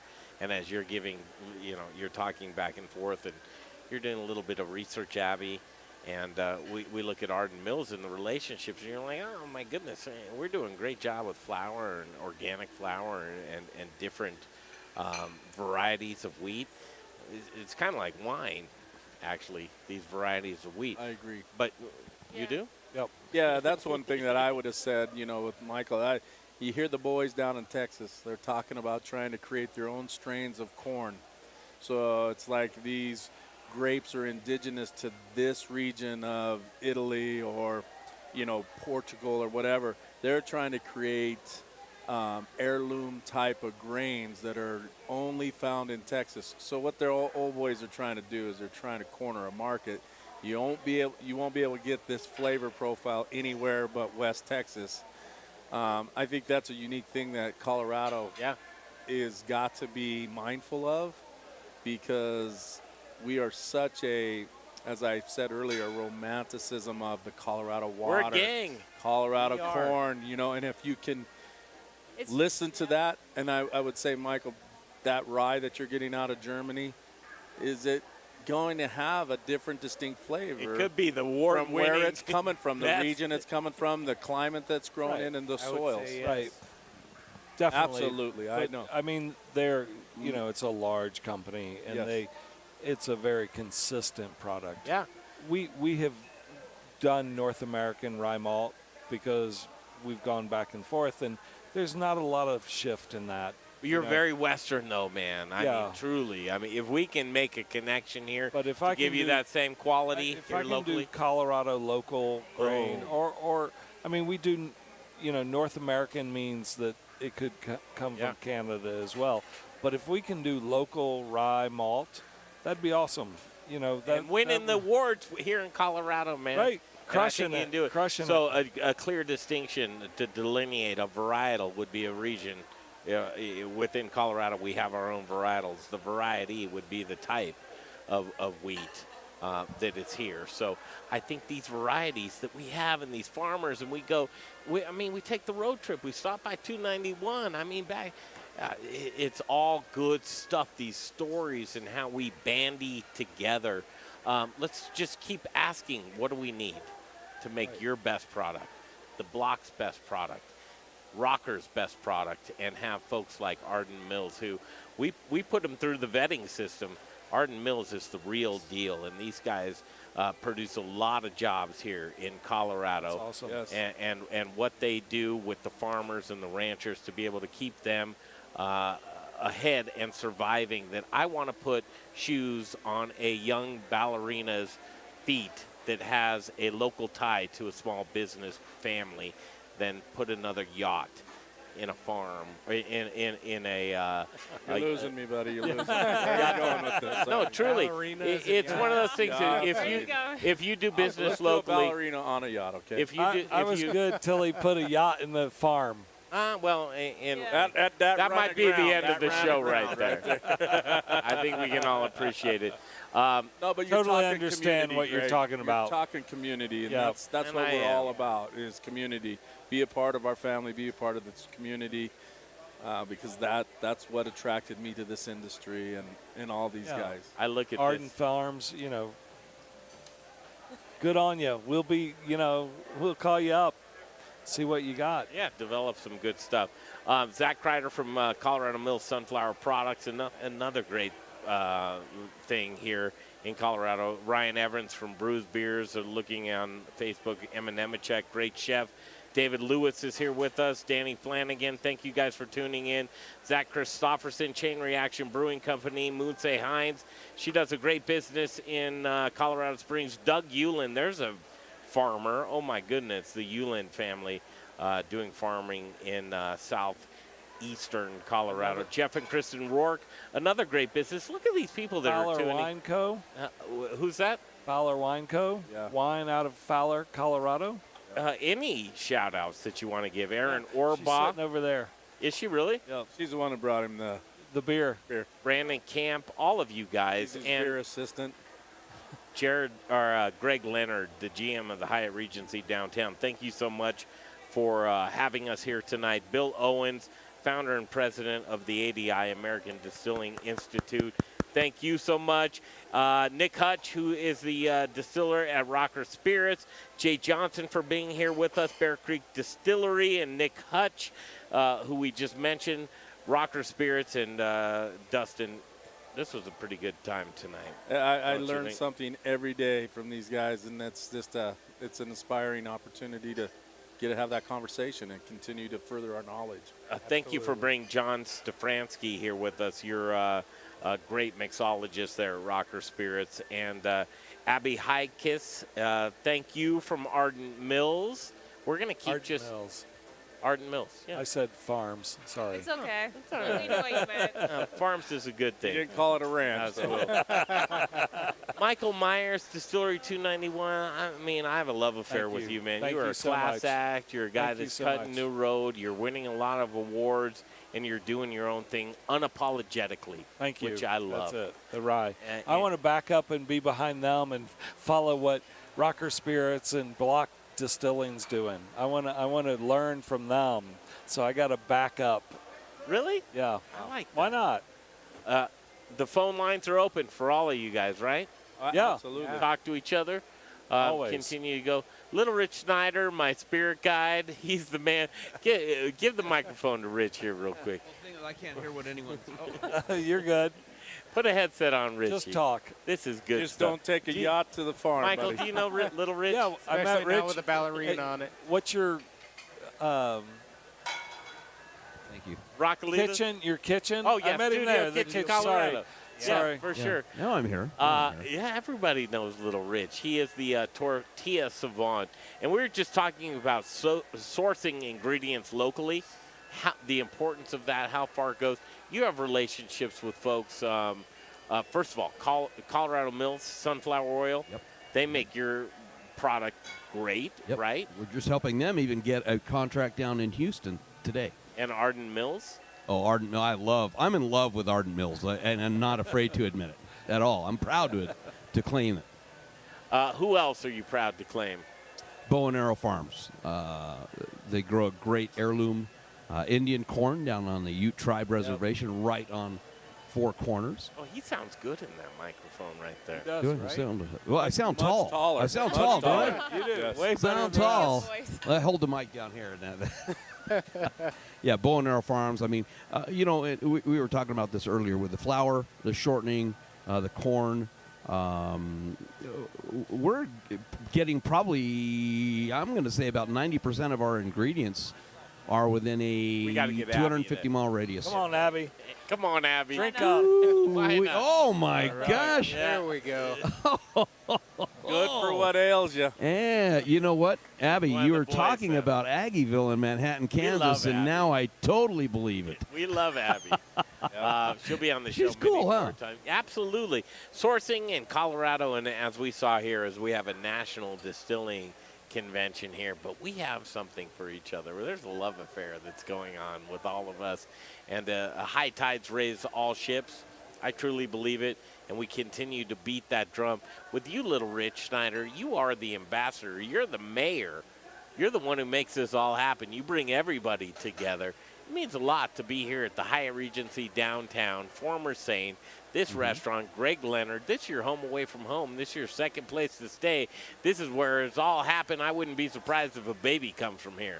You know, when hell's freezing over, when hell freezes over, this is where I stay. Was here this week. Yeah, you were. Just this past week. Your business was down for a little while this week.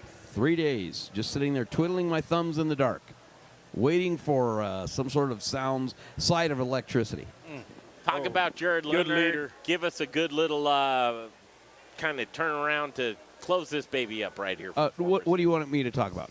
I just want you to talk about how much you love the former Saint and the Hyatt. Well, the Hyatt. I mean, it starts at the top here. A great property, great location, great amenities, but that wouldn't do anything without you've got Greg Leonard here, top of his game, been in the business 40 some odd years. He's one of the best in the state, if not the best. Their food program here, second to none. The amenities, the pool, the spa, as we saw last time, me running around in there in the rope. It doesn't get any better than this property, and then what a great place to talk about local. Yeah, staycation. Yep, absolutely. All over it, Yeah. right there. Yeah, And, great place. You know, And little- Pearson drives that a lot too, big time. Did you eat dinner? Tonight, no, I have not. I've been. I was snacking on the cheese curds. You want to eat dinner? Absolutely. All right, let's eat dinner. Well, thank I you wanna for eat hosting dinner. us. Yes. Greg Leonard. We're going to have dinner here. Abby, thank you so much. Abbey Heikes, this is cool. And we're going to be doing a lot of things. Heikes, I got that right, actually. I'm terrible with names, Abby. Annexed by Ardent Mills, specialty sales. And you got a few notes. What did you write down for your notes? The local rye malt, the Hartwick College, so we know where to send our products. And then also about you're looking for consistency, safety, and bricks, which I've only ever used bricks in fruit filling, so this was good to learn about that in grains. Or throwing it through an ex-boyfriend's window. That too. Nice, well played. You're hanging out with distillers, and that's what you get on a Monday night. Wow, it's early in the week. Monday. Yeah, we're going to have a Monday. good time. Oh, damn. Thank you, Michael Myers. Thank you very much. I appreciate Nice to be it. here. I love him. Greg, nice to be here. And You doing a Kameron shot? Weaver. Yes, we're going to have some fun. We're going to have some dinner all together right here at this chef's table. Jay Parker, doing great work, man. Thank you so much. All right. You, my friend, Dustin Evans, Rocker Spirits, co-hosting the show with us tonight. Any closing thoughts? Anybody want to throw something in there before we leave? From the distilling convention right here. Ride It's it the like you stole it. Drink it like you own it. That's your moniker. That is. Right Love there. it. How about yours? What's the Blocks? Honestly, I'm just happy to sit at this table with you guys. Yeah. I got nothing. I got nothing. Let's figure one out. The Block Distilling. Do you have one? What would be a moniker for? Cutting no corners. Cutting no corners. There is nothing that you can take away. Square and hard. From the Block. Why not?